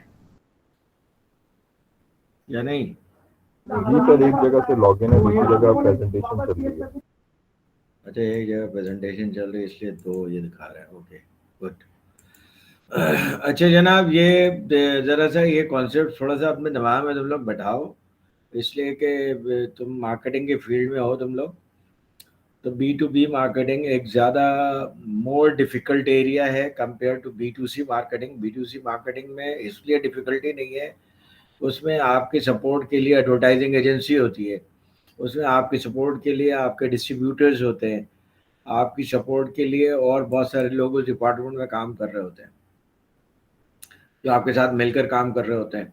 तो इसलिए वो मिलजुल कर इवेंट मैनेजमेंट भी हो जाता है, मार्कॉम भी डेवलप हो जाता है और प्रमोशंस भी आप लोग कर लेते हैं। लेकिन जो B2B मार्केटिंग है ना, ये इंडिविजुअल परफॉर्मेंस होती है। उसमें एक आदमी ने परफॉर्म करना होता है, एक आदमी कस्टमर के पास जाता है और उसी ने रिजल्ट लेकर के आना होता है। तो ये इसकी परफॉर्मेंस को ज़्यादा क्वांटिफाई किया जा सकता है। It is more difficult in the sense कि B2C में अगर आपके 5 लाख कस्टमर हैं, उनमें से 2 लाख खरीद लें, 2.5 लाख खरीद लें, you will be happy. B2B में आपका टोटल है ही 50 कस्टमर, बाद औकात में तो 10 कस्टमर होते हैं आपके पास, क्योंकि उनके साथ इतनी इन्वॉल्वमेंट होती है कि आप उससे ज़्यादा आप हैंडल कर नहीं सकते। अब उस 50 में से अगर आपके 20 भी चला जाए तो आपके तो बहुत बड़ा पोर्शन ख़त्म हो जाएगा। और 50 में आपके पास जो असल जो पेइंग कस्टमर होते हैं वो हार्डली 5 से 10 होंगे, जो आपको टॉप लेवल बिजनेस दे रहे होते हैं। तो you can not afford to lose any one of them. इसलिए आज से ये ज़्यादा टारगेट ओरिएंटेड है, ज़्यादा स्पेसिफिक है और ज़्यादा स्पेसिफिकली आपको इवेलुएट किया जा सकता है इसके अंदर। और ये ज़्यादा पेइंग भी है B2B मार्केटिंग। एक दफ़ा आप किसी अच्छी ऑर्गेनाइजेशन में B2B मार्केटिंग की पोजीशन पे चले जाएं और आप वहाँ पे परफॉर्मेंस दें तो organisation will not lose you, क्योंकि आप जैसा आदमी आसानी से मिलेगा नहीं, जो सेल्स भी अच्छा कर रहा है, कस्टमर के साथ इंटरेक्शन भी अच्छी तरीके से कर रहा है और उसको कंपनी के प्रोडक्ट्स की नॉलेज भी है। उस ऑर्गेनाइजेशन को छोड़कर आप दूसरी ऑर्गेनाइजेशन में चले जाएंगे तो ऑर्गेनाइजेशन ने जितनी आपको इन्वेस्टमेंट की है वो वेस्ट हो जाती है, उसमें से ज़्यादातर पोर्शन वेस्ट हो जाता है। इसलिए B2B में ज़्यादा पेइंग जॉब्स होती हैं और ज़्यादा करियर प्रमोशंस होते हैं। अच्छा, B2B marketing industry maturity status, ये इन्होंने एक डायग्राम बना के बताया है, ऑर्गेनाइजेशंस की स्टडी की थी उन्होंने और उसके ज़रिए उन्होंने देखा था कि भाई कितना ज़्यादा लोग इंडस्ट्री मैच्योर है अमेरिका की। और मार्केटिंग रेटिंग एजेंसी MRA है, उसका काम ही यही है कि वो बेंचमार्क करें। तो उन्होंने बताया कि मार्केटिंग प्रोसेस लाइब्रेरी यानी कि स्ट्रक्चर्ड वे में 18.79% कस्टमर्स हैं जो कि इंडस्ट्रियल मार्केटर्स हैं जो कि स्ट्रक्चर्ड वे में काम करते हैं। एक प्रोसेस उन्होंने डिफाइन किया हुआ है, उस प्रोसेस के लिहाज से काम करते हैं।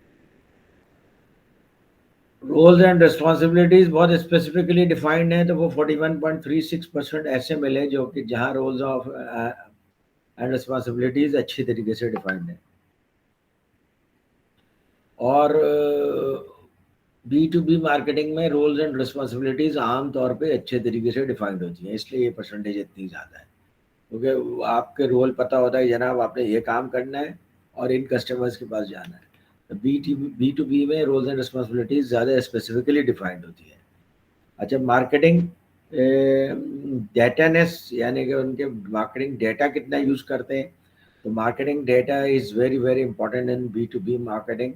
और 32% लोग मार्केटिंग डेटा यूज़ करते हैं, यानी पहले से मार्केटिंग डेटा प्रिपेयर करते हैं, मार्केटिंग इंटेलिजेंस करते हैं और उसके बेस पे फिर इंडस्ट्रियल मार्केटिंग करते हैं। फिर मार्केटिंग स्ट्रेटेजीनेस कितने हैं, मार्केटिंग स्ट्रेटजीज कितने लोग डिफाइन करते हैं, यानी जैसे मैं ज़्यादातर इस तरह से मार्केटिंग स्ट्रेटजी डिफाइन कर लिया कि A क्लास कस्टमर्स को हमने इस तरह हैंडल करना है, खुद की अकाउंट मैनेजमेंट के जरिए हैंडल करना है, B क्लास कस्टमर्स को आपने डिस्ट्रीब्यूटर के थ्रू हैंडल करना है, C क्लास कस्टमर्स को आपने रिटेलर के थ्रू हैंडल करना है। तो ये B2B मार्केटिंग का एक आपने स्ट्रेटजी बनाई है। इसी तरह गो टू मार्केटिंग स्ट्रेटेजी जो है वो भी 25% कस्टमर ऐसे ऑर्गेनाइजेशंस हैं जो go to market strategy adopt करते हैं, यानी मार्केट के मुताबिक प्रिपेयर करते हैं प्रोडक्ट और फिर उसको मार्केट में प्रमोट करते हैं। इसी तरीके से मार्केटिंग परफॉर्मेबिलिटी B2B की ज़्यादा होती है, क्योंकि B2B तो हाई परफॉर्मेंस बेस्ड, परफॉर्मेंस आप नहीं देंगे तो you can not survive in the organisation. तो इसलिए ये 45% लोग ऑर्गेनाइजेशन ऐसी थी जिनकी परफॉर्मेबिलिटी को अच्छी थी और उसको मेजर करते थे वो। ट्रांसपेरेंसी, आजकल इथिक्स बड़ा इशू आ गया है, तो मार्केटिंग ट्रांसपेरेंसी कितनी अच्छी है ऑर्गेनाइजेशंस की। 40% ऑर्गेनाइजेशंस ऐसी हैं जो इनकी marketing transparency, ethical values, standards, norms, value, ये सारी चीज़ें अच्छी हैं। मार्केटिंग एंड सेल्स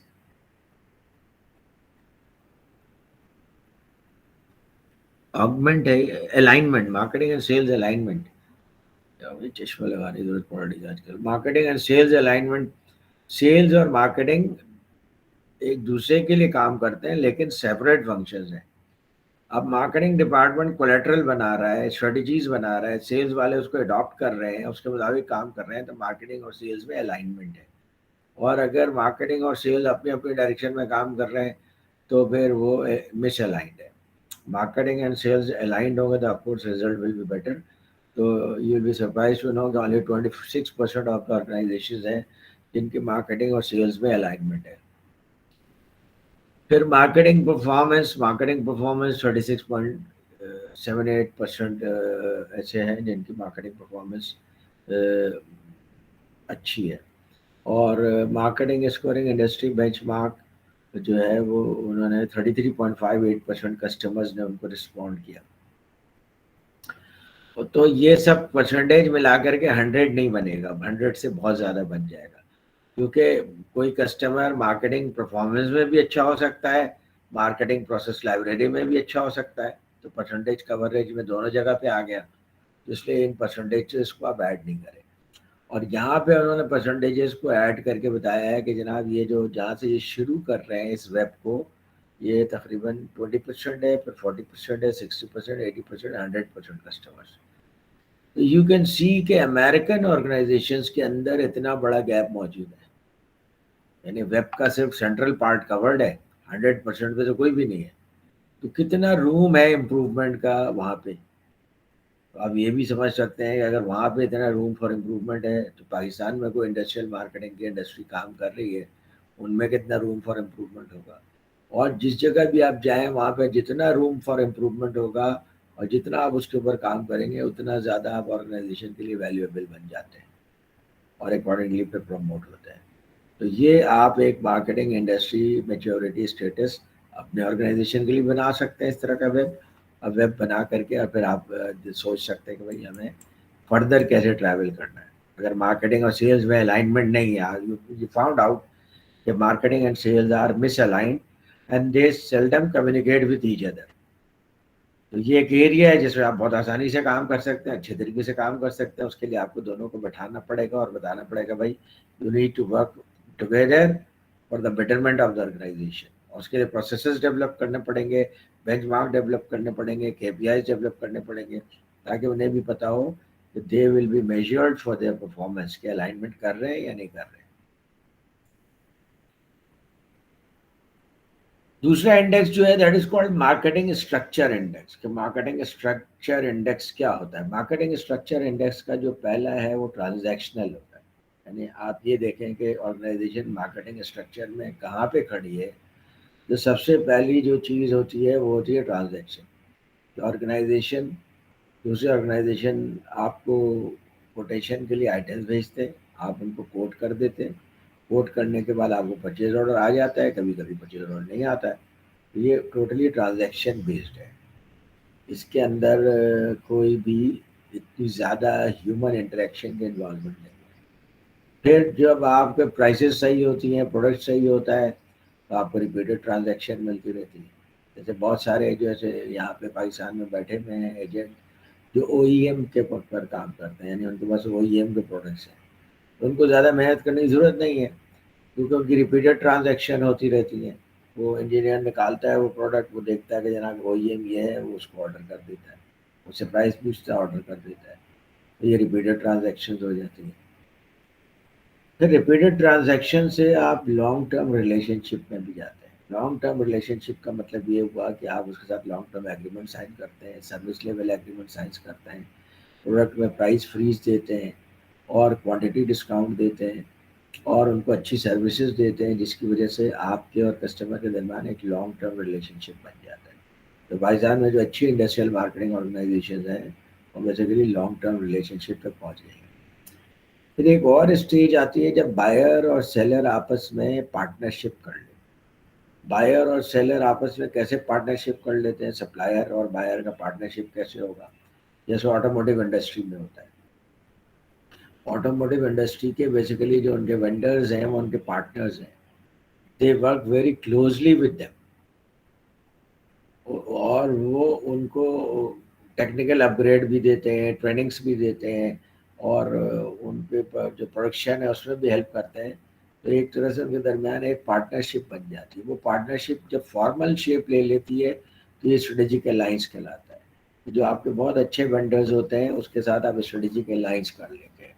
जैसे मिसाल के तौर पे अगर फर्ज कीजिए कि लाखड़ा में कोई पावर प्लांट काम कर रहा है और उसको ब्लॉक नहीं मिला है, थर का ब्लॉक नहीं मिला है उसको एक्सप्लोरेशन के लिए, या वो इंटरेस्टेड नहीं है एक्सप्लोरेशन में, क्योंकि कोल एक्सप्लोरेशन एक डिफरेंट एरिया है, पावर प्लांट चलाना एक डिफरेंट एरिया है। तो वहाँ पे अगर चाइना की किसी कंपनी के पास एक्सप्लोरेशन का कॉन्ट्रैक्ट है तो पावर प्लांट उनके साथ क्या करेगा, स्ट्रेटेजिक अलायंस कर लेगा, लॉन्ग टर्म अलायंस कर लेगा, ताकि वो उसको कोल की सप्लाई को मेक श्योर कर सके। जैसे जब ये नेशनल पावर बन रहा था, हपको बन रहा था, तो हपको के साथ ही दीवार लगी हुई है बाइको की। बाइको रिफाइनरी है, अब बाइको रिफाइनरी का नाम चेंज हो गया है। तो ये बाइको ने उनके साथ स्ट्रेटेजिक अलायंस कर लिया लॉन्ग टर्म का, जनाब हम आपको सारा जो आपके फ्यूल की रिक्वायरमेंट है हम सप्लाई करेंगे। उससे आपको को क्या फ़ायदा हुआ कि डोर स्टेप पे उसको फ्यूल मिल गया। बाइकों को क्या फ़ायदा हुआ कि रिफाइनरी अभी स्टार्ट नहीं हुई थी, तभी उनका एक अलायंस हो गया कि जनाब इतना बिजनेस तो इनका यहाँ सेल हो जाएगा, इतने वॉल्यूम तो यहाँ सेल हो जाएगा। तो this was a win win strategic alliance.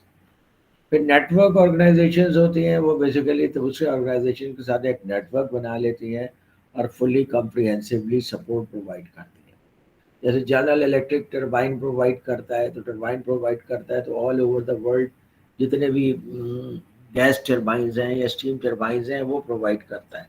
तो ये तमाम ऑर्गेनाइजेशंस के साथ जनरल इलेक्ट्रिक नेटवर्क है और उनको फुल कॉम्प्रिहेंसिव सपोर्ट प्रोवाइड करता है, of course with A price, लेकिन उसने उन सबको नेटवर्क किया हुआ है और इस तरह से नेटवर्क किया हुआ है कि आप किसी और के लिए किसी दूसरे ब्रांड पर स्विच करना विल बी कॉस्टलियर। तो आप इस स्टेज पे पहुंच जाते हैं कि वो नेटवर्क ऑर्गेनाइजेशन बन जाती है, जैसे इंटेल ने नेटवर्क ऑर्गेनाइजेशन बनाया हुआ है।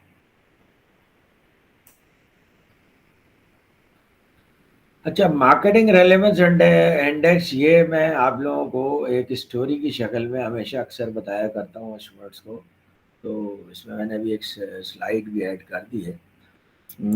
और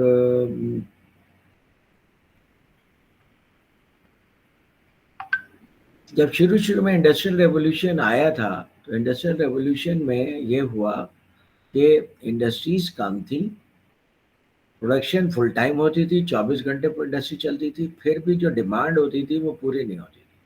अब बहुत सारे प्रोडक्ट्स की सप्लाई हमेशा शॉर्ट रहती थी।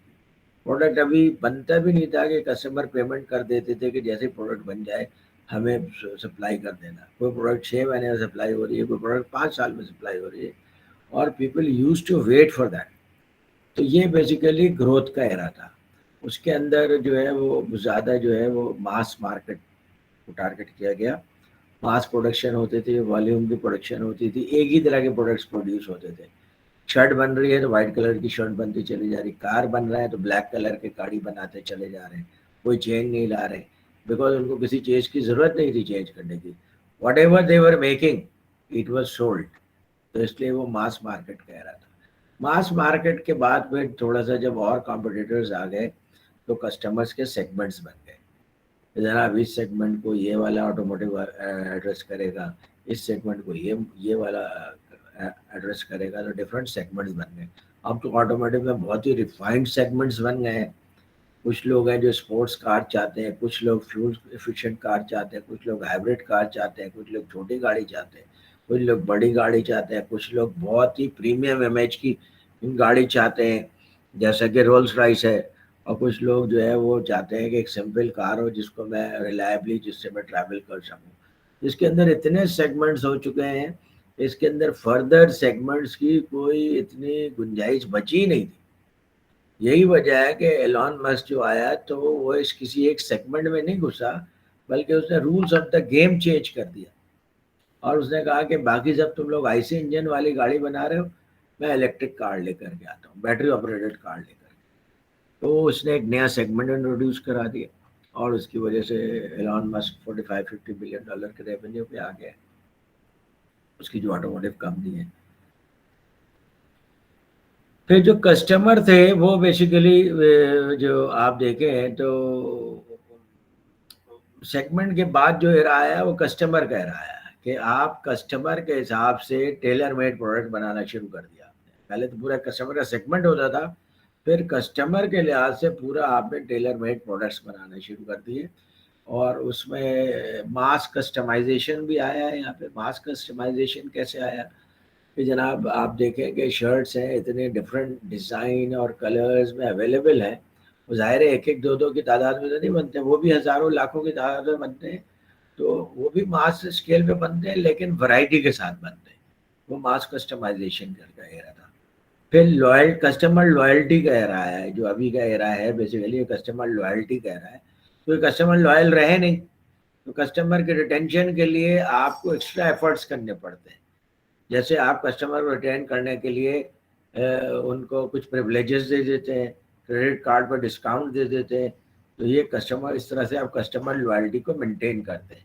एयरलाइंस क्या करती हैं, अपने कस्टमर लॉयल्टी को मेंटेन करने के लिए और कस्टमर्स को रिटेन करने के लिए और कस्टमर लॉयल्टी को मेक श्योर करने के लिए उनको पैम्पर करते हैं, और उसके लिए एयरलाइंस क्या करती हैं, माइलेज प्रोग्राम है उनका। आप जितना ज़्यादा उसी एयरलाइन से ट्रैवल करेंगे आपकी माइलेज ऐड होती चली जाती है, और एक टाइम आता है कि आपके पास इतनी माइलेज ऐड हो जाती है कि आप कराची टू लंदन तक का टिकट फ्री ले सकते हैं। तो लॉयल्टी को चूँकि वो रिवॉर्ड कर रहे हैं तो कस्टमर उनके साथ स्टिक करता है। जो उसको कोई फ्रिक्वेंट ट्रैवलर है तो उसको 8-10 ट्रैवलिंग के बाद Karachi to London ticket free में मिल रहा है। अब लॉयल्टी को रिवॉर्ड करना पड़ रहा है कस्टमर्स। पहले लॉयल्टी को रिवॉर्ड नहीं करते थे प्रोड्यूसर, अब लॉयल्टी को रिवॉर्ड किया जा रहा है। रेस्टोरेंट्स भी लॉयल्टी को रिवॉर्ड कर रहे हैं, बैंक्स लॉयल्टी को रिवॉर्ड कर रहे हैं, और दूसरे जितने भी ऑर्गेनाइजेशन जो प्रोडक्ट्स हैं जो इनमें बहुत कॉम्पिटिशन है वो लॉयल्टी को रिवॉर्ड कर रहे हैं। मतलब बाकायदा आप देखें कि डाइनर्स क्लब का कार्ड बन गया, या किसी और जो इम्तियाज़ है वो कार्ड बना के दे रहा है, या दूसरे जो रिटेलर्स हैं वो आपको कार्ड बना के दे रहे हैं, और जब आप उनसे रेगुलर परचेज करते हैं तो वो लॉयल्टी को रिवॉर्ड करते हैं। और अब जो है रेलेवेंस का दौर आ गया है कि जनाब आप जो प्रोडक्ट सप्लाई करें वो रेलेवेंट हो according to the requirement of the customer, और उसके लिए प्रोडक्ट की पर्सनलाइजेशन कर दी गई है। तो ये पूरा ग्रोथ से चला है, और रेलेवेंस पे भी आकर के ये रेलेवेंस का दौर है कि जब तक कि आप मार्केटिंग रेलेवेंस नहीं क्रिएट करेंगे, customer will not purchase from you and customer will not be willing to pay premium to you. तो this is an era of relevance. और फिर ग्रोथ कैसे हुई कि जनाब पहले टेक्नोलॉजी एनेबलर, अब इसके अंदर इन्होंने सारी अलग अलग चीज़ें बता दी हैं कि मास मार्केट में क्या चीज़ें हुई। परफॉर्मेंस इंडिकेटर क्या था, वॉल्यूम था। अब परफॉर्मेंस इंडिकेटर क्या है, कस्टमर अट्रैक्शन है। मार्केट अप्रोच क्या थे, मास अपील। एक प्रोडक्ट बना दें, फोर्ड कार बना दी आपने, मास को अपील कर रही है। अरे मास को इसलिए अपील कर रही है वो दूसरी गाड़ी बन ही नहीं रही है, और अगर जब फोर्ड के बाद जनरल मोटर्स आ भी गया तो स्टिल फोर्ड की मास अपील थी, और उसके ऊपर वो बिजनेस करता रहा। अब फोर्ड को कितना कंपटीशन का सामना है, उसके साथ कितने सारे ब्रांड्स हैं जो कम्पीट कर रहे हैं। तो इसलिए अब वो पर्सनलाइजेशन पे आ गए कि आपको अगर कोई गाड़ी खरीदनी है तो आप जा कर के डिस्ट्रीब्यूटर के पास, उनके डीलर के पास फीड कर दें, या मुझे इस कलर में गाड़ी चाहिए, मुझे इस तरह के सीट्स चाहिए अंदर, وہ جو اس طرح کا ساؤنڈ سسٹم چاہیے وہاں پہ, یہ فیسلٹیز چاہیے گاڑی کے اندر, وہ آپ کو پرسنلائزڈ کار بنا کر کے دیتے ہیں. بیکاز اگر وہ آپ کو پرسنلائزڈ کار نہیں بنا کر کے دیں گے تو others are ready and willing to do that. تو اب مینجمنٹ کا فوکس پہلے تھا پروڈکٹ اور اسکیل کے اوپر, پروڈکٹ سیل آپ بنائیں, ماس اسکیل پہ بنائیں اور اسے سیل کریں. اب ماس اسکیل پہ بنانے کا کانسیپٹ آلموسٹ ختم ہو گیا. وجہ اس کی ہے کہ ماس اسکیل پہ جو چیز بنتی ہے وہ صرف جینرک پروڈکٹس بنتی ہے, شوگر, آئل, یہ سب ماس اسکیل پہ بنتے ہیں. جتنے بھی پروڈکٹس جو اس کے اوپر بنتے ہیں, برانڈیڈ پروڈکٹس جو بنتے ہیں وہ ریلیونس سے بنتے ہیں. تو اس لیے مارکیٹنگ ریلیونس انڈیکس آپ دیکھیں کہ کیا آپ یہ جو یہاں پہ ڈیجیٹائزیشن ہے, کسٹمر اٹریکشن ہے, پرسنلائزیشن ہے اور ایکسپیرینس اینڈ پرسنالٹی ہے, ان میں آپ کا اسکور کتنا آ رہا ہے. اگر ان میں آپ کا اسکور اچھا ہے, اس کا مطلب ہے آپ کا مارکیٹنگ ریلیونس انڈیکس کا اسکور اچھا ہے. یہ باقاعدہ کیلکولیٹ بھی کیا جا سکتا ہے, لیکن اس کے اتنی کمپلیکیشن میں ہم نہیں جا رہے. اب یہ ایک اور چیز ہے برانڈ ریلیونس انڈیکس, اس کے ساتھ میں نے ایک ویڈیو بھی دی ہے جس میں انہوں نے بتایا کہ ٹاپ برانڈز کون کون سے ہیں جو بہت زیادہ ریلیونٹ ہے. جیسے ایپل اس وقت بہت ریلیونٹ برانڈ ہے, جو ان کا لوئل کسٹمر ہے ان کے لیے ایپل از گاڈ, ایپل ان کا دیوتا ہے. تو اس طرح سے بہت سارے برانڈز ایسے ہیں جو کہ لوگوں کے لیے دیوتا کی حیثیت اختیار کر گئے. اب اس کی وجہ کیا ہے؟ دیکھیے آپ کا جو دل ہوتا ہے نا, یہ اس دل میں رہنے, اللہ تعالیٰ کا گھر ہے, یہاں پہ اللہ تعالیٰ رہتے ہیں. اب جس کے دل سے اللہ تعالیٰ نکل جائے تو وہ دل خالی ہو گیا. تو جب مکان خالی ہوتا ہے تو وہاں جن بھوت یا کوئی دوسرا آدمی آ کے رہے گا, قبضہ کر لے گا, تو وہاں پہ برانڈز آ جاتے ہیں. جب آدمی کا دل میں اللہ ہوتا ہے تو اس کو برانڈز کی پرواہ نہیں ہوتی ہے. وہاں سادہ سے شلوار قمیض پہنے گا, سادہ سے پینٹ شرٹ پہن کے گھومے گا, and he will be happy. اس کو وہ برانڈ کانشیس نہیں ہوگا. سن گلاسز بھی لگائے گا, آنکھ سے لگا لے گا, اس کو کوئی کانشیسنیس نہیں ہے کہ میں رے بین کے سن گلاس لگاؤں. کیونکہ یہ چیزیں اس وقت آپ لگاتے ہیں جب اندر سے خالی ہوتا ہے. اور چونکہ اب ظاہر ہے کہ مٹیریلسٹک ایرا آ گیا ہے, تو اس لیے لوگ برانڈ کو بہت زیادہ امپورٹنس دے رہے ہیں. تو برانڈس کا انہوں نے بتا دیا ہے کہ جناب ان کے بیسک جو ریلیونس ہے وہ کس چیز کی ہے. تو یہ زیادہ تر کنزیومر کے, کیونکہ کنزیومر پہ ہی اس طرح کی اسٹڈی ہوتی ہے, انڈسٹریل پروڈکٹس پہ اس طرح کی اسٹڈی ریلیٹیولی بہت کم ہوتی ہے. But this will serve your purpose. کچھ برانڈز ایسے ہیں جو روتھلیسلی پریگمیٹک ہیں. پریگمیٹک کا مطلب ہے پریکٹیکل ہے. جیسے امیزون ہے, بہت پریکٹیکل برانڈ ہے. جس طرح سے کسٹمر کی ریکوائرمنٹ ہوتی ہے اس طرح سے اپنے آپ کو ری اورینٹ کرتا ہے, اس طریقے سے پروڈکٹ کو کسٹمرز کو آفر کرتا ہے. تو روتھلیس کہتے ہیں جو بہت ہی ظالم ہوتا ہے. تو اتنا زیادہ پریکٹیکل ہیں کہ وہ پریکٹیکلٹی کے لیے کسی بھی چیز کو انہیں کل کرنا پڑا, کسی ایلیمنٹس کو کل کرنا پڑے وہ کل کر دیں گے, مگر وہ اپنے پریکٹیکل اپروچ کو نہیں چھوڑیں گے. جیسے امیزون ایک بہت پریکٹیکل اپروچ کے ساتھ کسٹمر کو سرو کرتا ہے. یہ روتھلیسلی پریگمیٹک ہو گیا. پھر ڈسٹنکٹیولی انسپائرڈ, کچھ پروڈکٹس ایسے ہوتے ہیں جس سے لوگ انسپائر ہو جاتے ہیں اور ڈسٹنکٹیولی انسپائر ہوتے ہیں. Nike is a very good example of that. Why Nike is a very good example? اس لیے کہ نائکی نے امریکن کنزیومر کا پرسیپشن چینج کر دیا. تو بھائی نائکی کے جوتے پہن کے دوڑ بھاگ کرو, ورزش کرو, وہاں پہ ہیلتھ کانشیسنیس کا جو کانسیپٹ آیا, سلم رہنے کا جو کانسیپٹ آیا, ریگولر ایکسرسائز کا جو کانسیپٹ آیا, اس کو نائکی نے بیسیکلی بہت زیادہ پروموٹ کیا. تو یہ اس نائکی نے ان لوگوں کو انسپائر کیا جناب آپ اپنے ہیلتھ پہ, فٹنس پہ, اٹریکٹیونیس پہ توجہ دیں. تو یہ برانڈز وہ برانڈز ہیں جو کہ آپ کو انسپائر کرتے ہیں. پھر اسی سے پرویسبلی انوویٹو. پرویسبلی کا مطلب ہے کہ کنٹینیوسلی وہ انوویٹو ہی رہتے ہیں, ہر وقت انوویشن کرتے رہتے ہیں. ایپل ہے انوویشن کرتا رہتا ہے, مائکروسافٹ ہے, سیمسنگ ہے, یہ سب انوویشن کرتے رہتے ہیں. اس میں سے کچھ برانڈز ہیں جن کو میں جانتا بھی نہیں ہوں, کیونکہ یہ امیریکن برانڈز ہیں. جن کو میں جانتا ہوں وہ آپ کو ایکسپلین کروں. Customer obsessed. کسٹمر آبسیسڈ کا مطلب ہے کہ ان کا مقصد ہے کہ کسٹمر کیا چاہتا ہے, کسٹمر کی پریفرنس کیا ہے, ہم اس کے اوپر زیادہ کام کریں. ہم ایسے کو کہیں گے, ایسے برانڈ کو کہیں گے کسٹمر آبسیسڈ ہے. کسٹمر آبسیسڈ میں Disney is a very good example. جو ڈزنی اپنے آپ کو بالکل اسی طرح سے چینج کرتا ہے جیسے کسٹمرز کی ریکوائرمنٹ ہوتی ہے, تاکہ کسٹمرز کو وہ اٹریکٹ کر سکے تھرو آؤٹ. और यही हाल नेटफ्लिक्स का है। नेटफ्लिक्स आपसे कंटिन्यूसली लाइकिंग मांगता है, आपकी वॉच को मेजर करता है, मॉनिटर करता है, और फिर उसका जो ब्रॉड कस्टमर बेस है, जिस तरह की फिल्म्स को देखता है वो उस तरह की फिल्म्स को अपने यहाँ इंट्रोड्यूस कराते रहते हैं। तो वो बहुत ज़्यादा कस्टमर ऑब्सेस्ड ब्रांड है, डिज्नी भी और नेटफ्लिक्स भी। तो ये ब्रांड रिलेवेंस इंडेक्स कहलाता है। तो B2B मार्केटिंग में brand relevance is very very important. B2B की भी एग्जाम्पल दी जा सकती है, जैसे गैस टरबाइन में ब्रांड रिलेवेंस में अगर हम कहें कि परवेसिवली इनोवेटिव, तो जी के टरबाइंस हैं वो परवेसिवली इनोवेटिव है, ठीक है। तो इस तरह से आपको कई मिल जाएंगे जो कि आपको पता चलेगा जनाब ये जो B2B मार्केटिंग का ये वाला ब्रांड है वो कहाँ पे लाई करता है। ये 4 इन्होंने बताए हैं।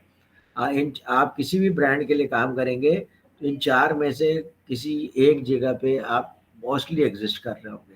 दूसरों का शेड आ सकता है, दूसरे भी एलिमेंट्स का शेड आ सकता है आपके प्रोडक्ट में। और फिर उसके बाद ये सब डिफरेंट इंडेक्सेस इस चैप्टर में बताए गए हैं। तो एक मार्केटिंग परफॉर्मेंस इंडेक्स है।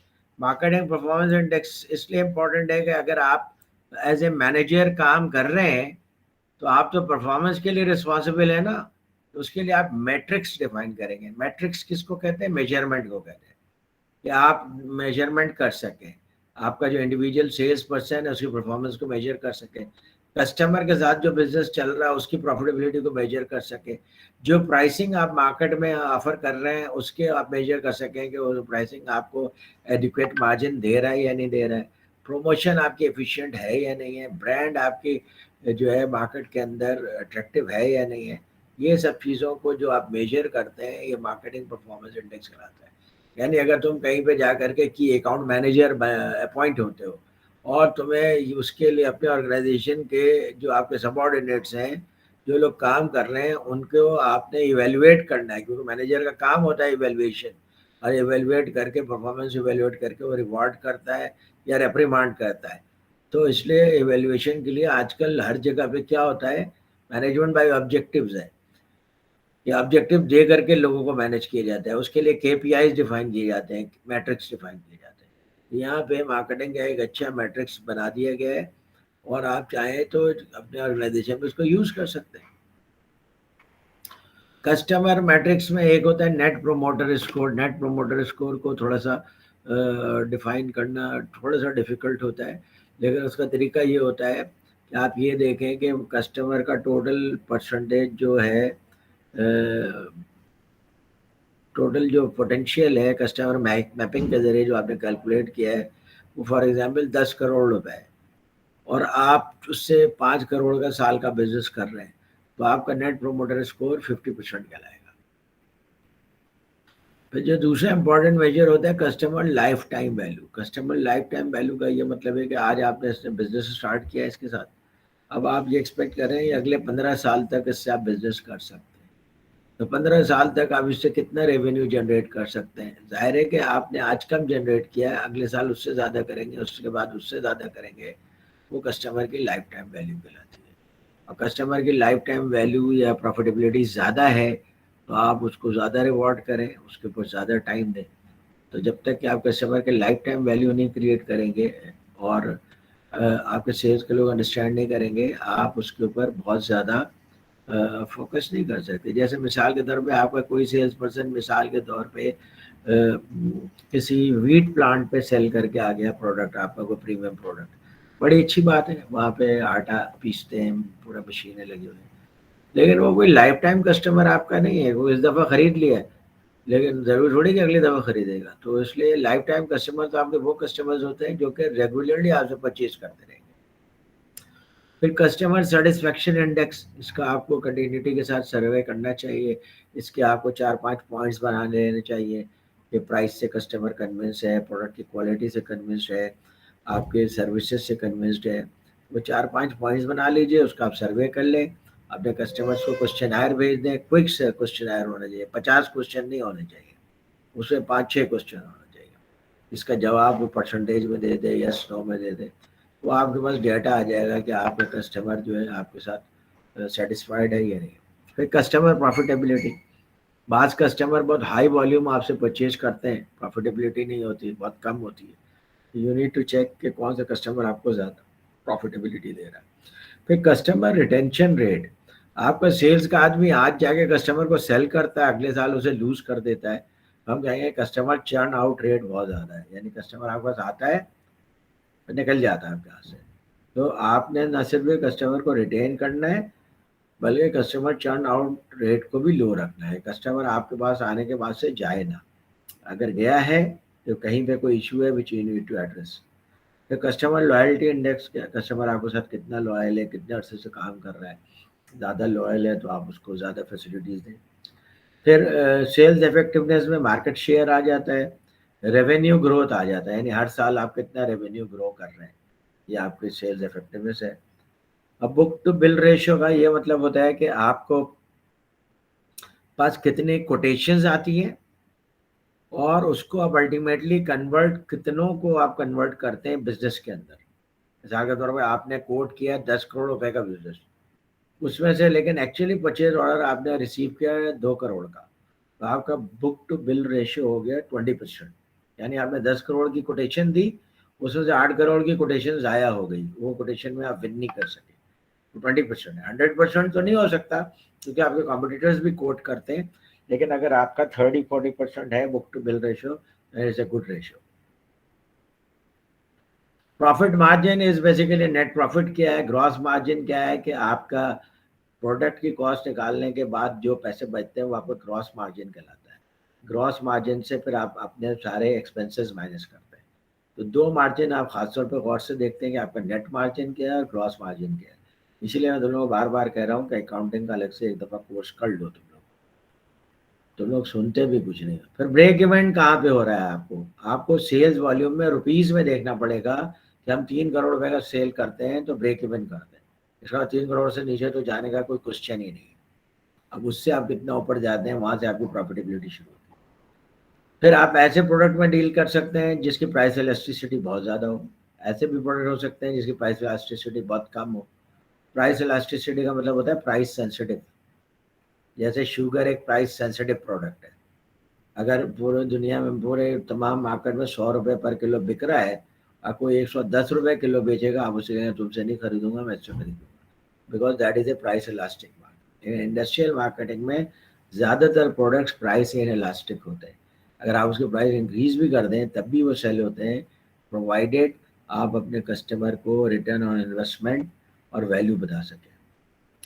कंट्रीब्यूशन मार्जिन का ये मतलब होता है कि ये प्रोडक्ट आपके सेल्स में कितना परसेंट दे रहा है, तो ये कंट्रीब्यूशन मार्जिन कहलाता है।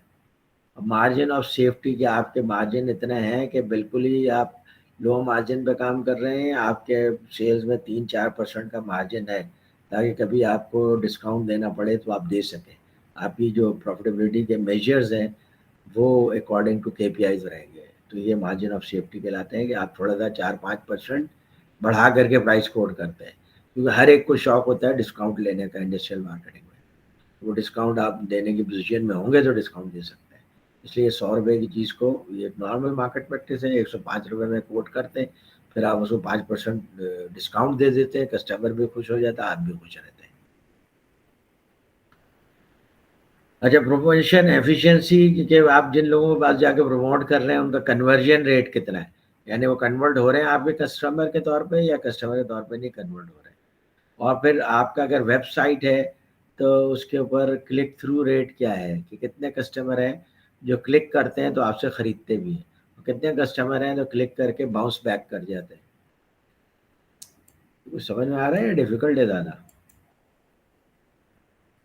सर डिफिकल्ट तो है, डिफ़िकल्ट है, इसको दोबारा एक दफ़ा बैठ के पढ़ना पड़ेगा इसको।